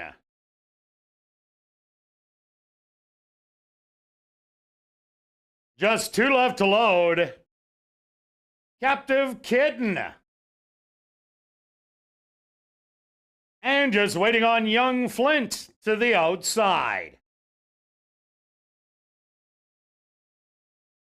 The field is set. They're at the post. And they're off. From the middle of the track, that's Labrat, showing the early speed and grabbing the lead as they pass the grandstand for the first time. Rail Splitter comfortably in second. In third on the outside, Gone Somewhere. Provocative Prince on the rail. Making a little bit of a move, 3 wide. That's Captive Kitten with Young Flint. And tucked in on the rail, Runaway Hurricane. 24-1 the opening quarter, and early on it's all Labrat with the lead by a length. Moving up, Rail Splitter, Gone Somewhere is going 3 wide. Provocative Prince still settled in on the rail to the outside. Captive Kitten in a familiar spot. Runaway Hurricane and Young Flint is the trailer. 48-3 the half mile, 3 across the track. Labrat on the rail. In between horses, Rail Splitter, 3 wide, Gone Somewhere, and Captive Kitten trying to make up ground in fourth. Gone Somewhere with the short lead. Trying to battle back. Rail Splitter in between horses. Labrat still has something left. left. 16th of a mile to go. Gone Somewhere and Labrat. These two bobbing to the wire. Too close to call between Labrat and Gone Somewhere. Third's going to go to Rail Splitter. And fourth to Runaway Hurricane.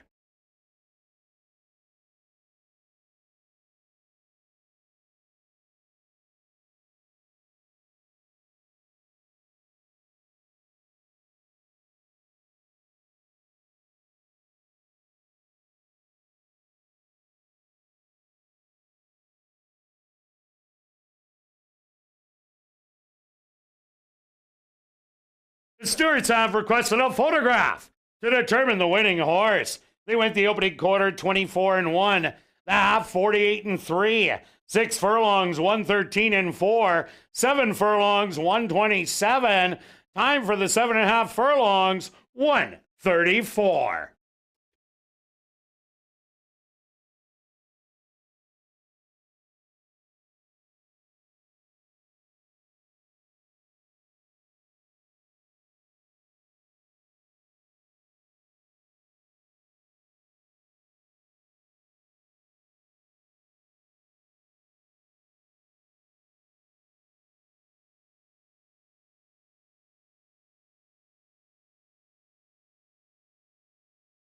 Ladies and gentlemen, please hold all tickets.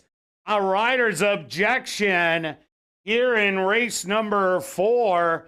Ronaldo Cumberbatch aboard number 4 Rail Splitter has claimed interference against number 2 Gone Somewhere and jockey Neville Stevenson and number 3 Labrat and jockey Stanley Chady Jr. Rider's objection 4 on 2 and 3.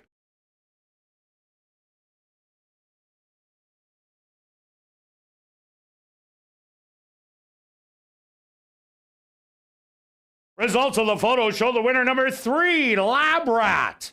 Second goes to number 2, Gone Somewhere. Third to number 4, Rail Splitter. And fourth to number 5, Runaway Hurricane.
Now entering the winner's enclosure, the unofficial winner here in race number 4. That's number 3, Labrat. Labrat is a gray roan gelding, 4 years old by race day, out of the mare Skinner box by Freud. Owned by Henry Witt Jr., trained by Jerry Gorno, and ridden to unofficial victory by Stanley Chady Jr. Time for the 7.5 furlongs, 134. Once again, ladies and gentlemen, hold all tickets. Rider's objection 4 on 2 and 3.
Ladies and gentlemen, after reviewing the films, the stewards are disallowing the claims of foul.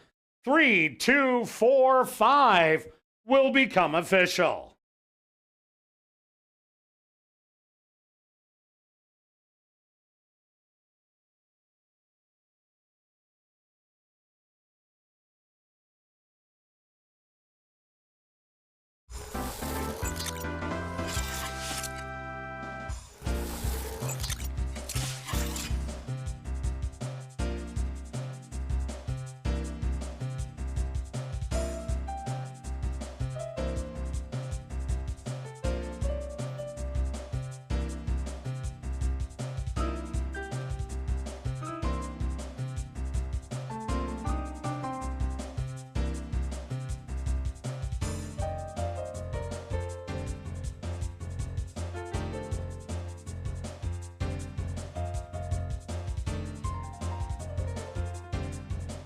Race 4 is official. In the upcoming 5th race, our VIP Fan of the Night race, scratch number 2, Barefoot Dancer, and scratch number 6, Blame It on Brew. Our VIP Fan of the Night race. Here in race number 5, they go to post in 13 minutes.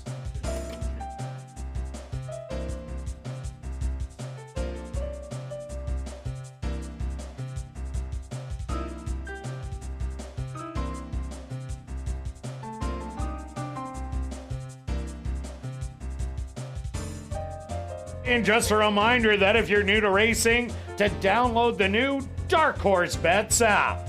All new account sign-ups receive a free $30 deposit to their accounts.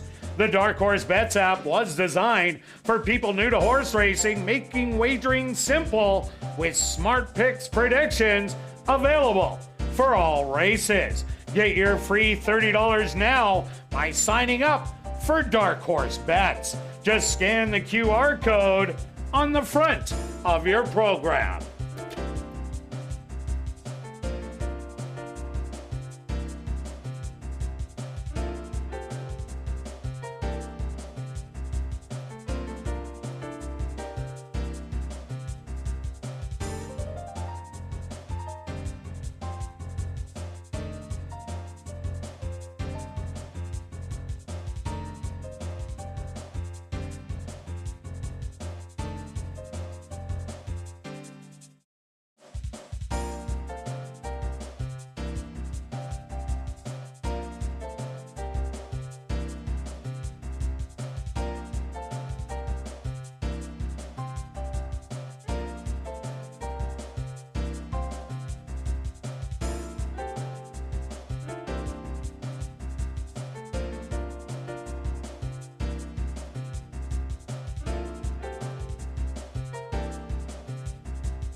And welcome back down paddock 4, race number 5. We have an allowance optional $10,000 claimer for fillies and mares, 3-year-olds and up. They're going to go 6 furlongs.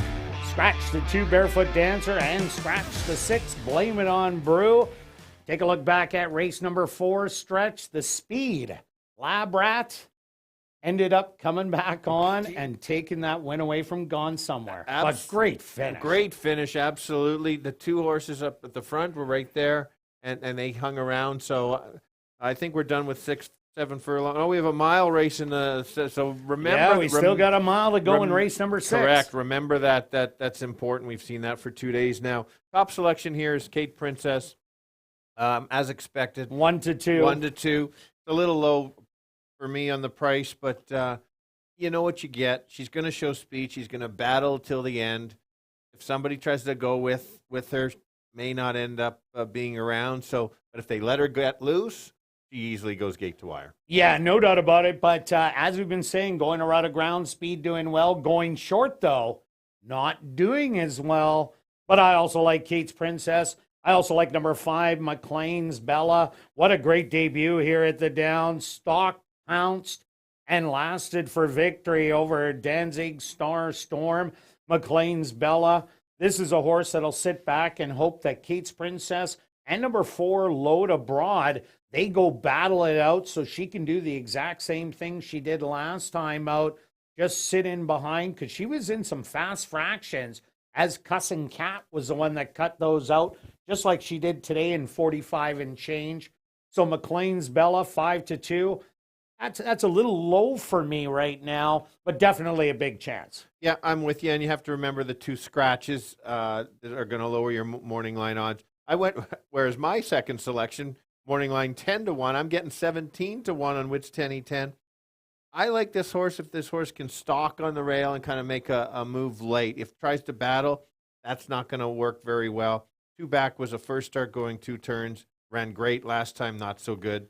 But that's what you get for long shots. You get. It's not going to look good on form, or they'd be the favorite. Number 8, Aramon, a good second, first time out. Take note of that morning line. It says even money. This horse was 10 to 1 morning line on Aramon. Last time out was beaten by Kate's Princess and Adams Creed. Went off at 30 to 1. But Carl Anderson, he's doing really well. For sure. And number 7, Tiz Hoppin, Jerry Gorno, Arthur Badu, another Lone Star and Fader. We seen Labrat win the last race. Tiz Hoppin ran huge last time, going 5 furlongs on the turf. This horse goes to the dirt today, but does have good tactical speed. So watch out. This horse also could be an upsetter at a big price. 10 to 1. Stretch, let's go to our wagers here in race number 5. What do you have? I'm going with a late pick 3 because I've got some long shots in here just in case the 3 doesn't fire. So I'm going to go 1, 3, 5, 7 with 2, 4, 9 and 2 and 7 in the last. White Rose Spirit. You got it. 30 to 1 morning line. Light the board if I can get there. And I'm just doing a simple one, a $10 exactor box, 3 and 5 for $20. Good luck with all your wagers here in race 5, and we'll see you back for race 6.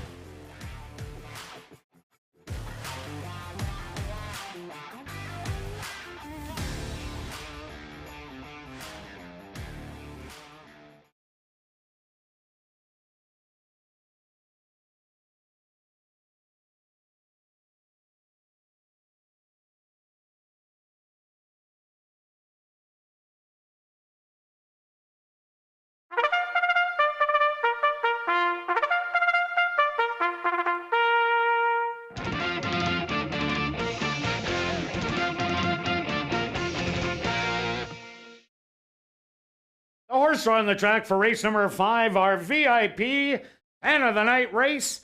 They're going to go 6 furlongs for $16,500.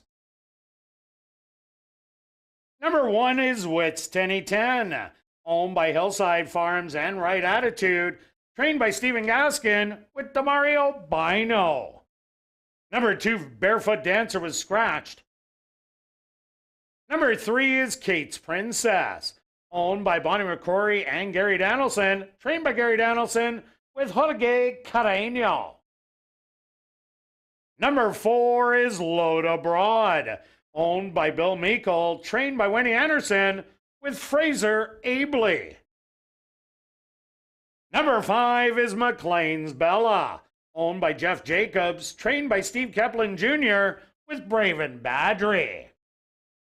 Number 6, Blame It on Brew, is scratched. Number 7 is Tiz Hoppin', owned by Henry Witt Jr., trained by Jerry Gorno, with Arthur Badu. Rounding out the field is number 8, Aramon, owned by Dr. Ross and Brenda McKeag, trained by Carl Anderson, with Tim Tarasenko. Our VIP Fan of the Night race. Here in race number 5, they'll go to post in approximately 3 minutes.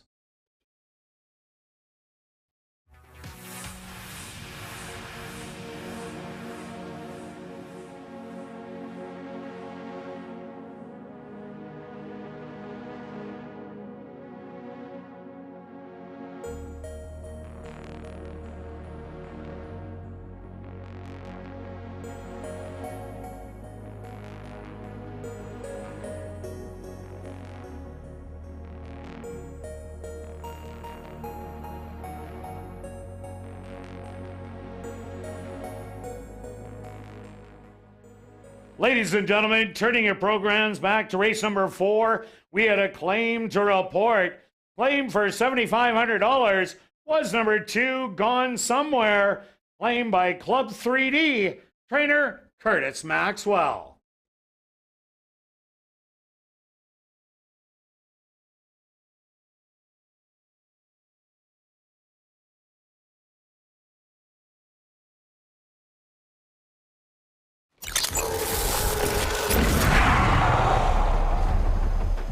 It's now 2 minutes to post time at ASD.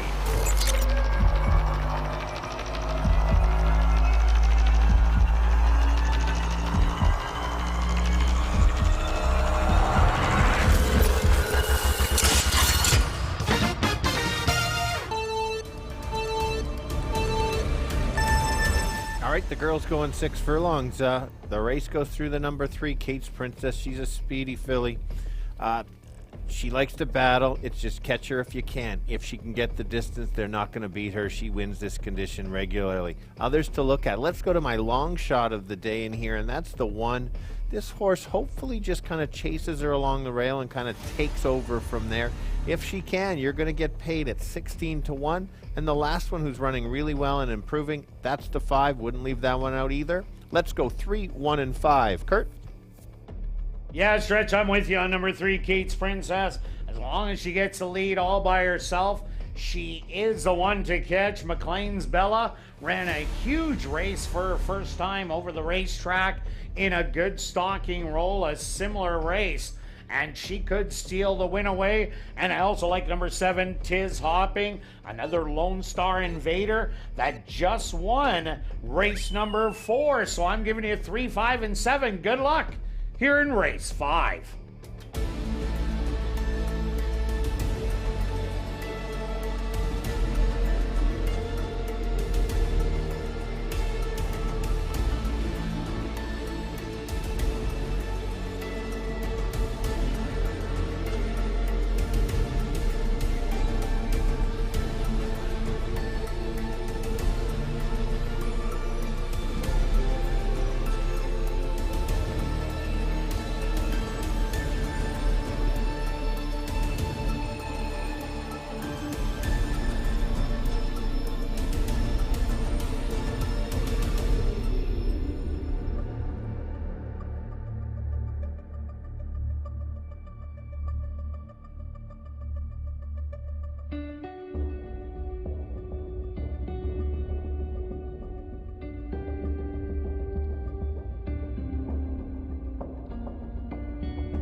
time.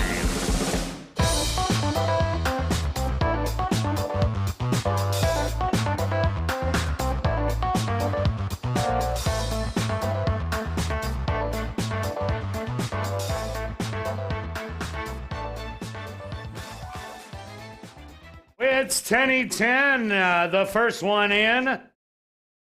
The overwhelming 3-5 favorite, Kirt's Princess. She's in.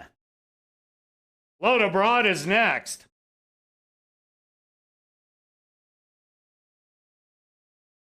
McLean's Bella's turn. Just 2 left to load. 'Tis Hoppin'.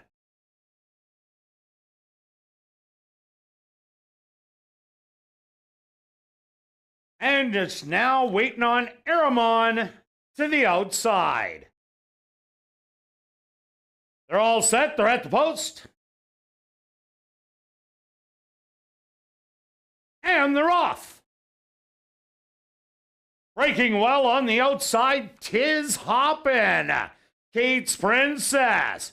Also out there early, and these two set to do battle. Settle back in third is Wits 10-10. Then Load Abroad, and on the outside, McLean's Bella. And well back to the early trailer.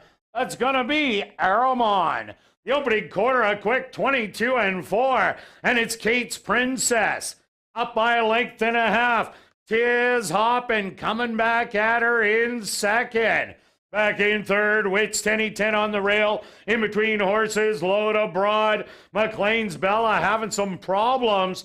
Back in fifth, and Aramon the trailer. They hit the head of the lane, the half 45-3. And it's Kirt's Princess.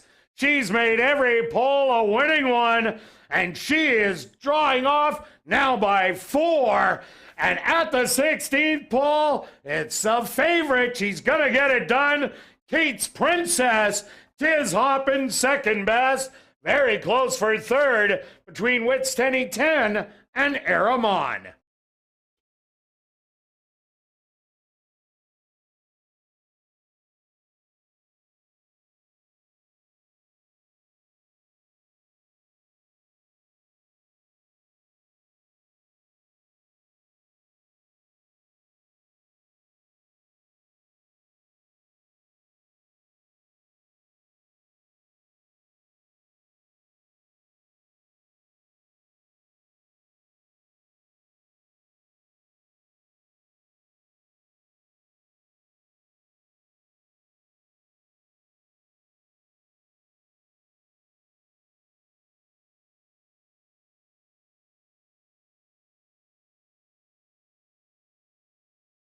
The Stewart's opposed to number 3, Kirt's Princess, as your race winner.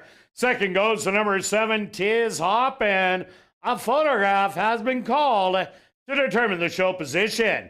They went the opening quarter 22-4, the half 46-3, 5 furlongs, 58-1. Time for the 6 furlongs, 111-4. Results of the photo show number 1, Wits 10-10, finished in third. Fourth goes to number 8, Aramon.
Now entering the winner's enclosure, the unofficial winner here in race 5, our VIP fan of the night race.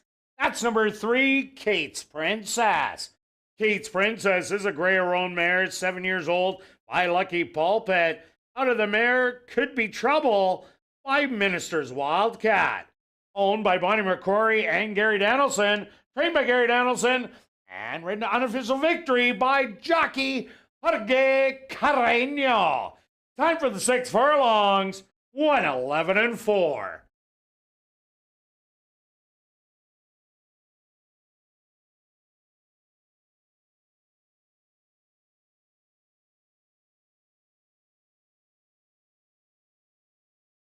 Race 5 is official in the upcoming 6th race. Scratch number 5, Happy Camper. Classic high 5 wagering and kicking off the late daily double here in race number 6.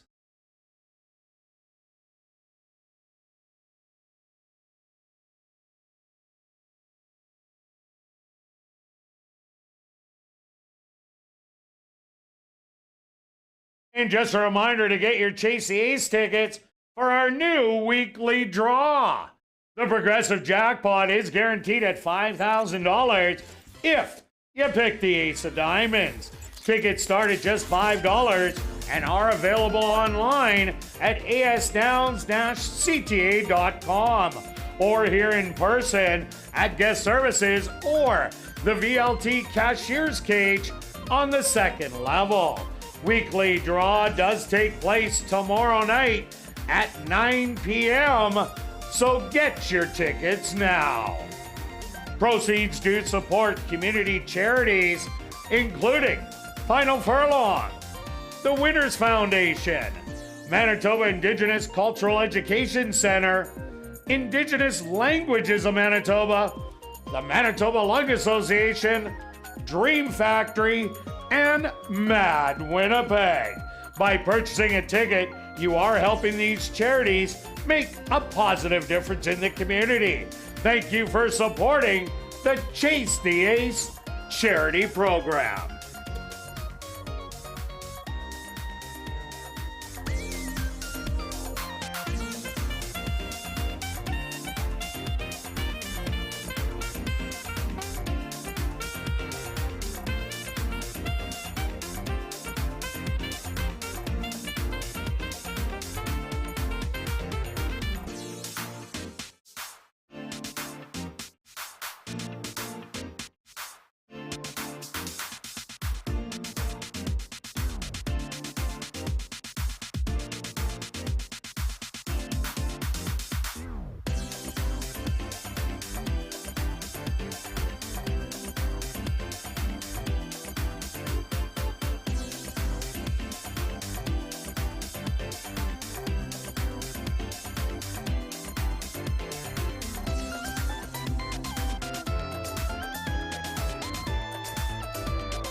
And welcome back down the paddock for race number 6. Kicking off late daily double and classic high five wagering with an allowance optional $10,000 claimer for 3-year-olds and up. They're going to go 1 mile. Scratch number 5, Happy Camper. Let's take a look back at race number 5. Stretch Kate's Princess 2 to 5, and she looked every part of it. Yes, no surprise. We both liked her. We thought that she gets the lead, watch out, and she did. And then the one I was impressed was the 7. Chased all the way around and kept battling. Chased early and then fell back and still kept running at the end. Correct. Okay. I would think a lot of tickets are alive. Thanks for playing the pick 4, over 100,000 today. What are they saying? We're alive because I'm alive? Well, a little, yeah. Okay, that makes sense. Yeah, so I get you. If Kurt's alive, everybody should be Well, alive. yeah, they should be. All right, let's keep going. They should be, yes. Race 6. Let's start with my top selection. I scratched into this. My top selection was the 5 that got scratched. So just so you know that it is a tough race. This is the race I struggled the most with on the day. I went with the 9 because of the company last time, and I think this horse can be right near the lead. We've seen in the past day and a half, 2 turns, you've got to be close. I think this horse can be close. Last time Antonio decided to rate this horse, which is fine, but when you let Perciability get the lead, you got to watch out because it digs in, and that's kind of what cost this horse to win the race. I like that race. 2 back, that was a nice race. Something similar. You look back at Century Mile, always game at this distance. 5 wins at the distance. Yeah, I was kind of disappointed last time out that this horse didn't show speed, but the speed was Perciability on the inside going 7/8, and this is now going a mile. Another horse I like in here is number 4, Roaming Union. What a race 2 outs ago for 7,500. Absolutely demolished them with the greatest of ease going by in the comeback race. Hit a very tough second level allowance. Quinto Sol was much the best in there. Explosive was bet off the board as the horse was running very well also. And this horse was 5th beaten 9 in the end, but that winner won by almost 5. So this drop down to the first level allowance, I think this horse will be much tougher. Tough to find the speed in here. There's a lot of horses who could, but Roaming Union's really the only one that has shown it in like the last 6 races, those Canterbury races. So if this horse does go to the lead, it could be our 3rd route wire-to-wire winner. Correct. You made a good point, and that's why I struggled. You couldn't really figure out the speed. Let's go to the 2 is your second selection, my 3rd, because I do like your 4. Racing some tough company. It's interesting. Last race was right close to the pace, pressed, and then ran evenly to the end. 2 back, came from the clouds and made a late move. So here's a good example. This horse is even showing some speed early. So it's going to be the jockeys trying to figure out who's going to go. You know, obviously they're not going to tell each other their pattern. They're going to have to figure it out in the race. So, and it's what happens at the gate, how they break. If they break sharp, some of them just go with it, even if they aren't a speed horse. Great point. So, yeah, that happens to be the favorite. This is such a tough race. I don't like taking a short price. Yeah, another horse I like here, number 1, Looking High, another Lone Star Invader. I've been all over the other 2 and got a win in a second. Looking High, this is a horse that people have been going after since Oaklawn Park was claimed twice there for 8,000. The horse did win, going a mile and 16th for 62.50. Then was claimed 2 outs ago after running second for 5,000. The winner did come back to win its very next start. And what I like, it was a 12-horse field that day. The horse had the rail, didn't get out of the gate that well. And the comeback race, also for 5,000, ran 3rd beaten 4 in another big race and lost a head bob for running second. Draws inside, so should be tactically close. I think Looking High, 3-1 on the board. Maybe a little low in the odds, but I expect it to float up. That's fair. The sleeper that I think is sitting on a top effort is the 7, getting 10-1. If you look at last year, how successful this horse was, stalking, likes the mile, likes a 7.5 furlong. First 2 races, not very good. Last time had a bit of trouble, but finally woke up. This could be the horse that kind of wakes up, gets the right trip, has won at this condition before. 8 of 13 in the money at ASD, which was actually 8 of 10 coming into this. Oh, no, scratch that. Forget my math. I like the 7 for the long shot. Okay, how about we say here at Assiniboia Downs going a mile, 4 starts, 2 wins, a second and a third. That's a good way to do it. Very All good. right. Another horse to take a look at. That's number 8, Last Renegade. This horse did get a win at Turf Paradise in its last start in April, drawing off to win by 4. Showed speed going 5 furlongs, and then didn't show speed after that when they went around 2 turns. But now Fraser Abley jumps on. He's the 4th different jockey to take a try. Maybe the bug boy just hops on, goes to the front, and plays Catch Me If You Can at 24-1. Why not? Give that a shot. It'd be interesting to see his riding. We've seen him a few times. He's done well. Let's go to the 3 horse at 12-1. Won the start last time out. Moving way up in class for sure. But horses get confident and can do that. Thing of note, raced on the 20th, won, and then has a kind of a maintenance work on the 4th. I do like that. That means this horse is sharp and ready to go. So got to improve the figures a bit, but did win the last race. Yeah, it's a big jump up, and the second place horse came back to win. And number 6, It's a Boy, stumbled out of the gate in the debut, ended up getting beat rather handily by 10. Hard to gauge this one.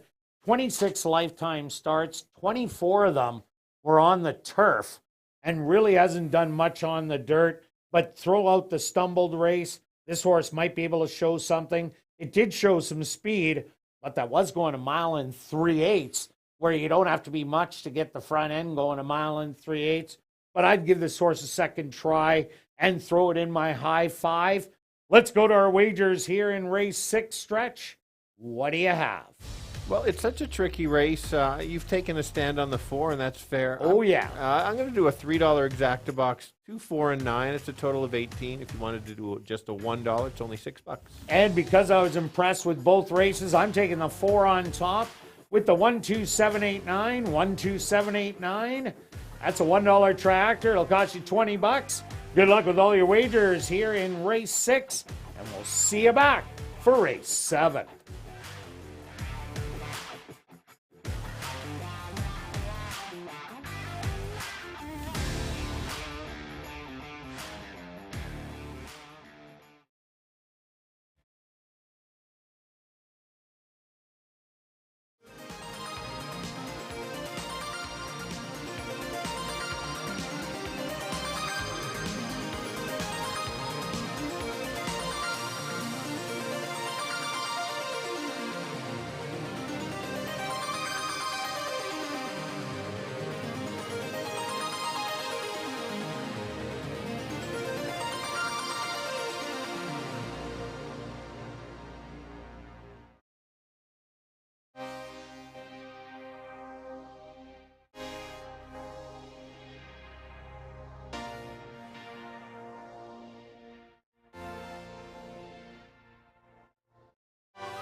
horse on the track for race number 6. They're going to go 1 mile for $16,500. Number 1 is Looking High, owned by Henry Witt Jr., trained by Jerry Gorno, with Neville Stevenson. Number 2 is Gallant Oak, owned by Bonnie McCrory and Gary Danielson, trained by Gary Danielson, with Praven Badri. Number 3 is North Fork, owned by Pink Cloud Racing, trained by Devin Giddens, with Demario Bino. Number 4 is Roaming Union, owned by Ray Cotto Jr., trained by Tom Gardapi Jr., with Ronald Alley. Number 5, Happy Camper, was scratched. Number 6, It's a Boy, owned by Sanderson Stables, trained by Bruce Sanderson, with Sven Balrup. Number 7 is Maybe Sometime, owned by Wind Dancer Stable, trained by Wendy Anderson, with Ronaldo Cumberbatch. Number 8 is Last Renegade, owned by Wendy Anderson and Keith Wright, trained by Wendy Anderson, with Fraser Abley. Rounding out the field is number 9, Grey Admiral, owned by Kirk Sutherland, trained by Rick Wise, with Antonio Whitehall. Classic high five wagering. Here in race number 6, they go to post in approximately 4 minutes.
It's now 2 minutes to post time at ASD.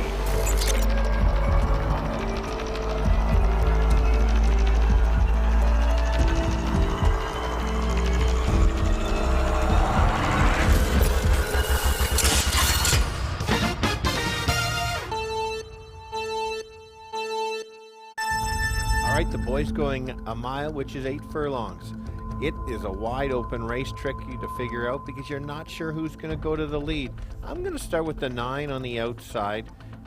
Didn't go to the lead last time, but will not be far away from stalking. Could just sit in a perfect spot and kind of take over.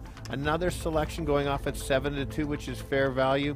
is this Roman Union. Ran against a solid field last time. Says 5th beaten 9, but was better than that. Look at those races at Oaklawn. Those races win it. And then the last one is Gallant Oak. Change of form last time. Could be right there. Let's go 9, 4, and 2. Kirt? Yeah, Stretch, I like number 4, Roaming Union, getting 4-1 right now. 1 for 7,500. Missed this level, went above it to the second level. Ran a good race against 2 really tough ones that were 7 lengths better than the field. Was only 2 lengths off a third. And I think this drop down to the first level allowance is absolutely perfect. So he's on top. Gallant Oak has been knocking on the door. And Lone Star horses today have been doing well. So I'm going 4, 2, and 1. Good luck here in race 6.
It's post time.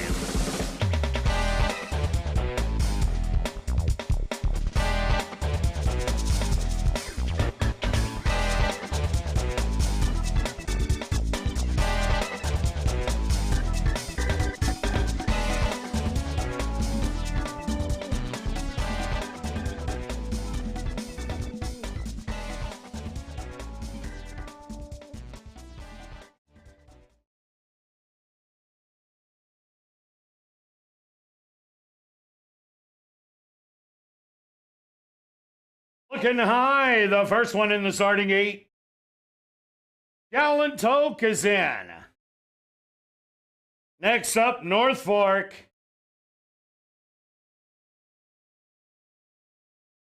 Roaming Union now steps up and in.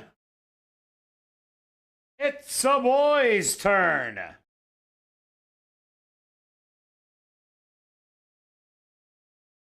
Maybe Sometime walks up and in. Just 2 left to load. Last Renegade.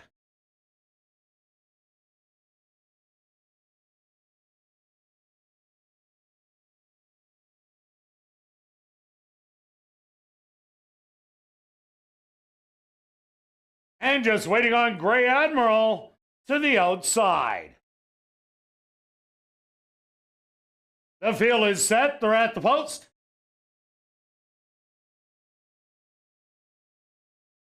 And they're off. From the outside, Grey Admiral showing some early speed. On the inside, Gallant Oak getting some early positioning in second. It's a boy on the outside in third. Then it's Last Renegade. And looking high, running as a pair. Another length back, maybe Sometime. with Roaming Union. And your early trailer will be North Fork. Grey Admiral cuts the opening quarter in 24 seconds. It's a Boy and Gallant Oak. 2 lengths back side by side. Another length and a half. It's Looking High with Last Renegade to the outside. Back in a pair again, maybe sometime. Roaming Union and North Fork still can see them all. The half, 48-3. Grey Admiral has been running easy on the front end, but about to get some company as Gallant Oak in an all-out drive from second. Moving 3 wide, It's a Boy. Back in fourth, Looking High, and Roman Union hugging the rail. Grey Admiral, 3/4, 1:13-2, has made every pole a winning one, unchallenged from the beginning. At the 16th pole, Grey Admiral is gonna take it by 2 lengths. Gallant Oak second best. Third's gonna go to Looking High. Looked like fourth was Last Renegade, and fifth, Roaming Union.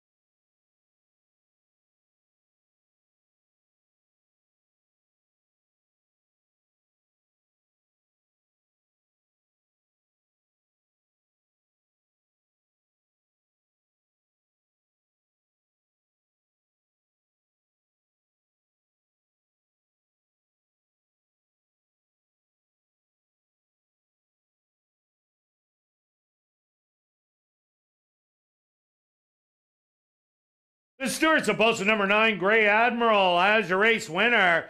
Second goes to number 2, Gallant Oak. Third to number 1, Looking High. Fourth to number 8, Last Renegade. And fifth to number 4, Roaming Union. They went the opening quarter, 24 seconds. The half, 48-3. 6 furlongs, 1:13-2. The 7 furlongs, 1:26-4. Time for the mile, 1:40-2.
Now entering the winner's enclosure, the official winner here in race 6, that's number 9, Grey Admiral. Grey Admiral is a grey roan gelding, 8 years old, by Twirling Candy, out of the mare Ambient by Rockport Harbor. Owned by Kirk Sutherland, trained by Rick Wise, and ridden to victory by Antonio Whitehall. Time for the mile, 1:40-2. Congratulations goes out to jockey Antonio Whitehall, who scores the double. 2 wins for jockey Antonio Whitehall.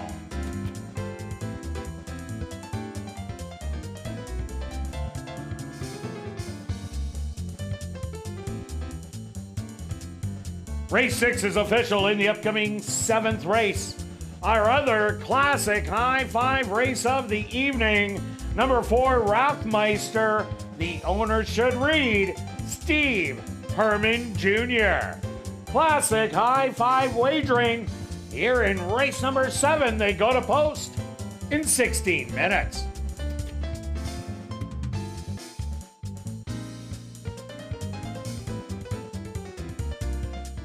Well, after the final race, be sure to head up to the clubhouse where our popular Crazy Hour kicks in. Beer, shots, and wine, just $4.75 and 25% off all appetizers. Plus 140 VLTs ready for action until 1 a.m.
And welcome back down the paddock for race number 7.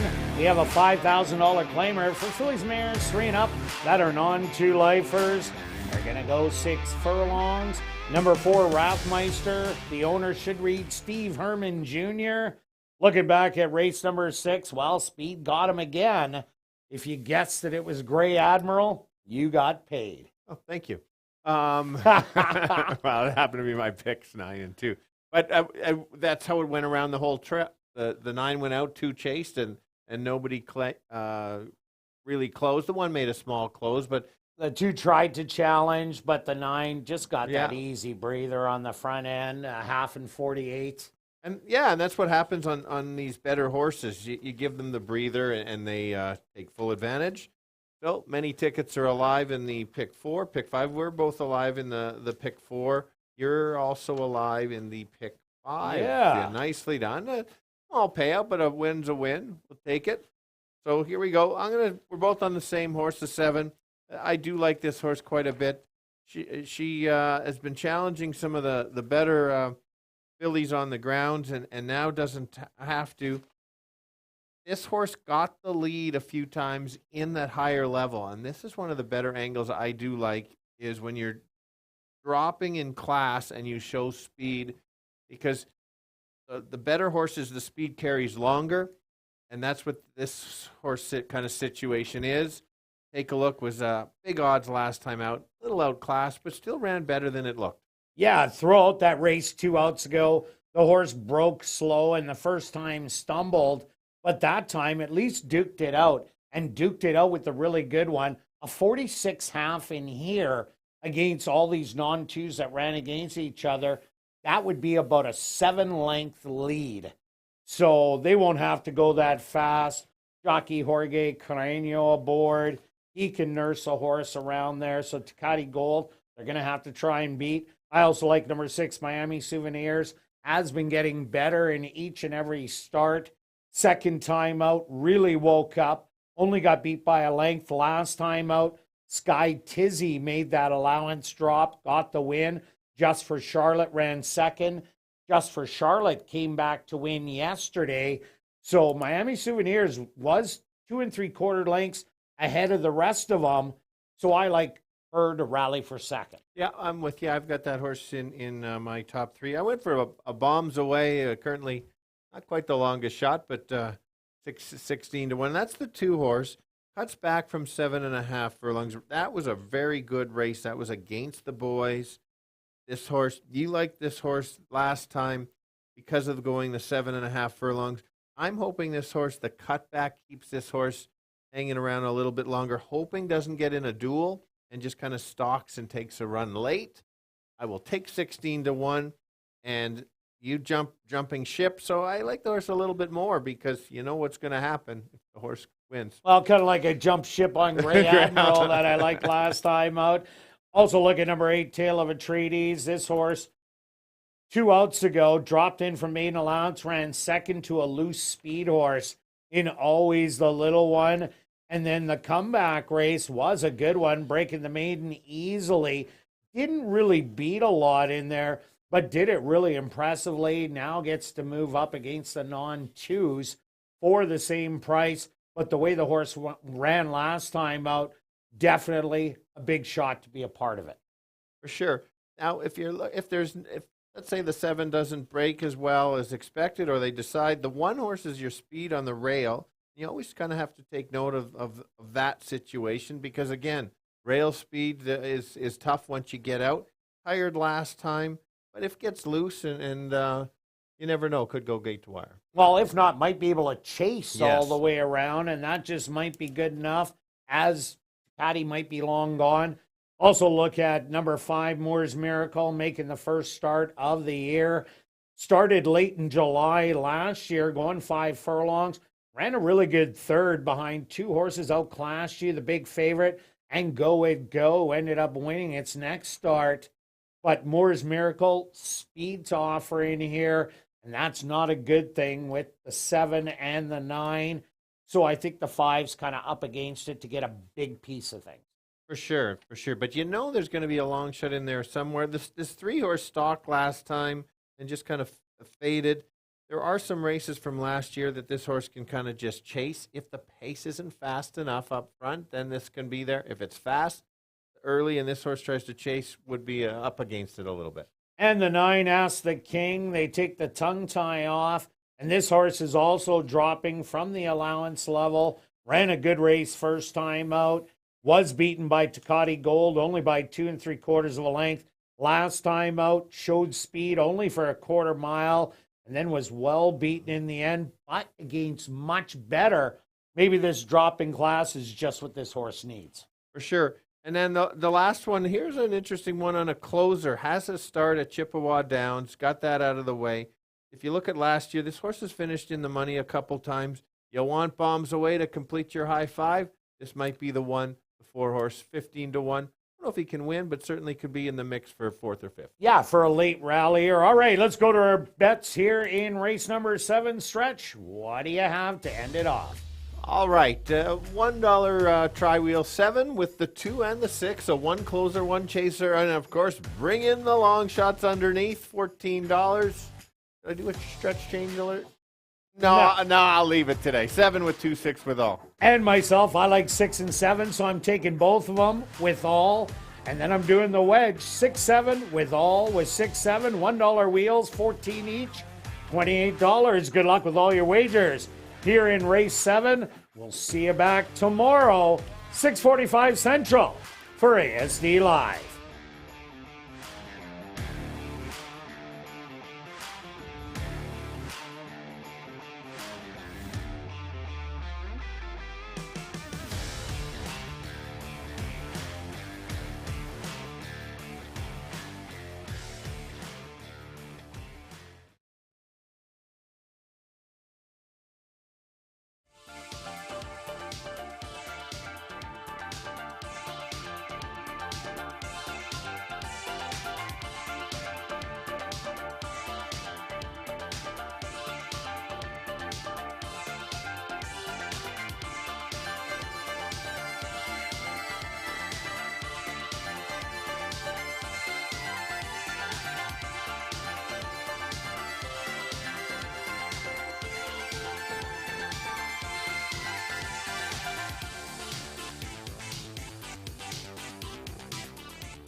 The horse on the track for race number 7, they're going 6 furlongs for $10,100.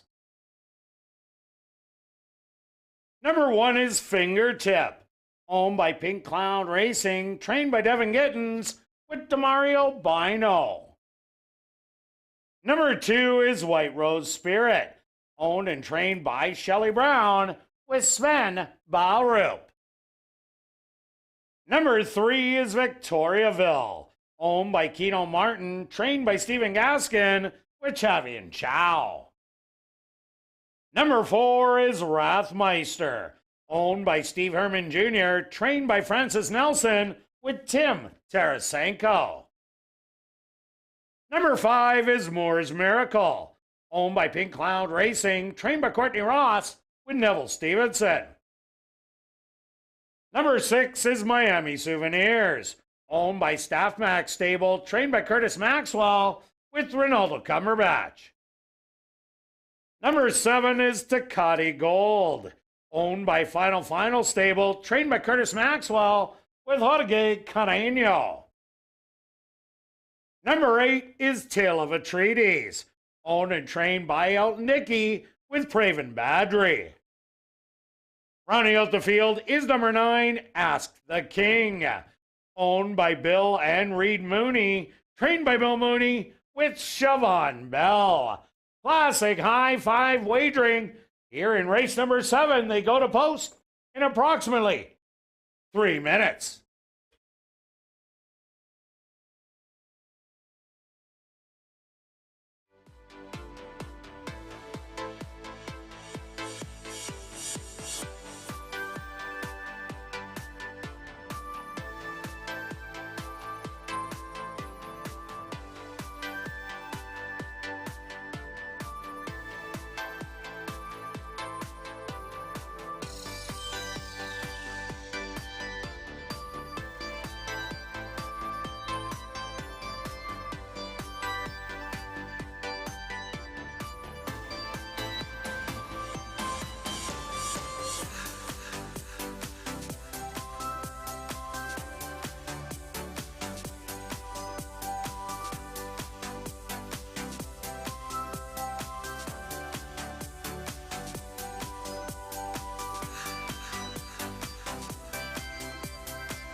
It's now 2 minutes to post time at ASD.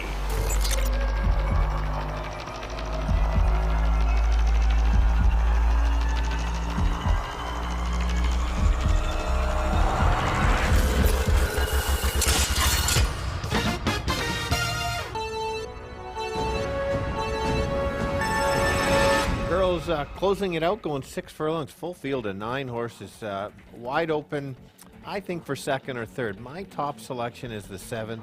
She's dropping in class, facing some of the top 3-year-old fillies on the ground. I think if she runs back to a couple of those races, she's going to be tough to beat. Who's a long shot that can show up? Let's go with the 2 at 23-1. Cuts back from a longer distance to a shorter. Hopefully sits just off and makes a late run to be in there.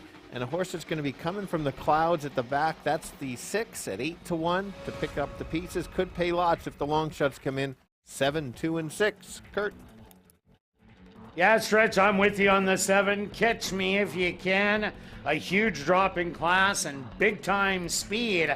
I think she goes all the way. I also like number 6, Miami Souvenirs. As Stretch said, will be coming from the clouds, running really well right now. And to round it out, number 8, Tale of a Treatise. Nice maiden breaking win. Coming into the non-twos, but was impressive. I'm giving you 7, 6, and 8. Good luck here in race 7.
time.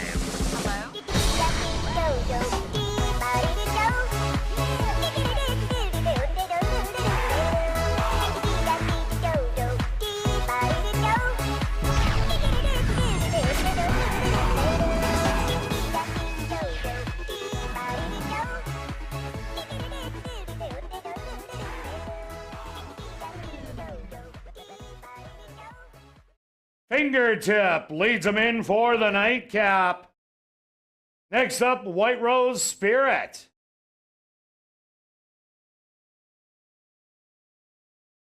Victoriaville set to move in. Rathmeister's turn.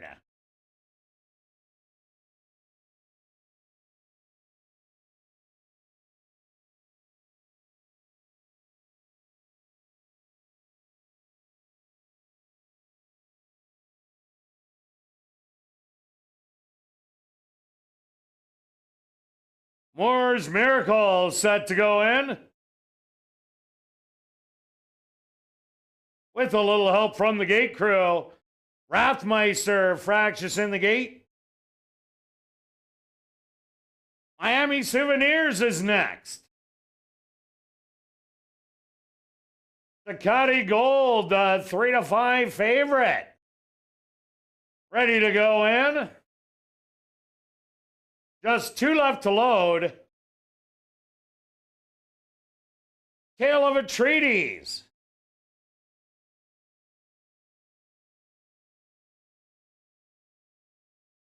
And just waiting on Ask the King to the outside.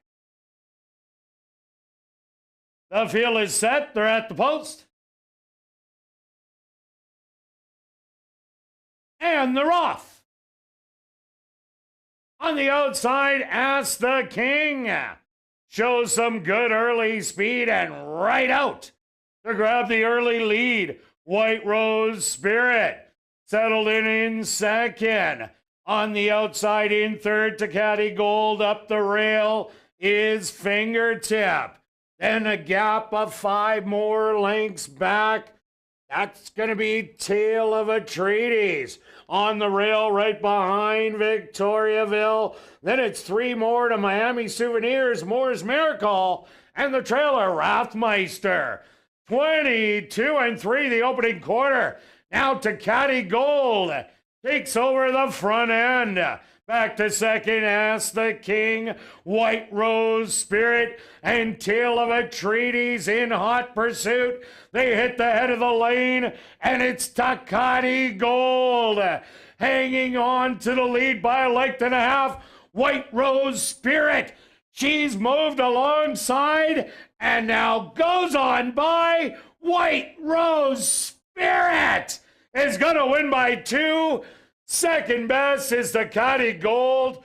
Close for third between Miami Souvenirs and Tale of a Treatise.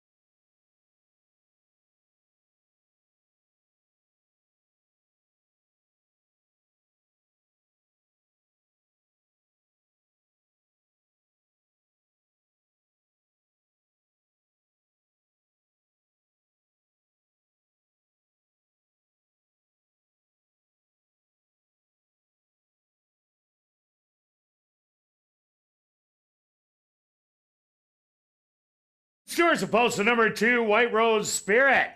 As your race winner, second goes to number 7, Ducati Gold.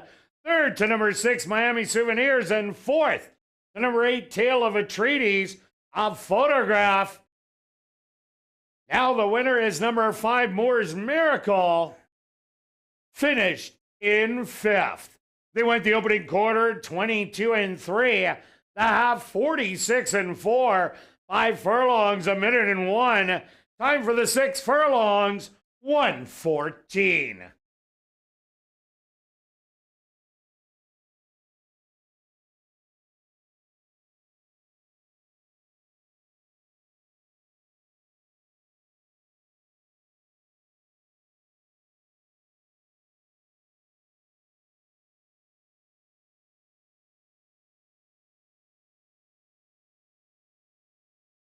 Now entering the Wednesday enclosure, the unofficial winner here in race 7, that's number 2, White Rose Spirit. White Rose Spirit is a bay filly, 4 years old, by producer, out of the mare Wild Intention by AP Indy. Owned and trained by Shelley Brown, and ridden to victory by Sven Balrup. Time for the 6 furlongs, 1:14.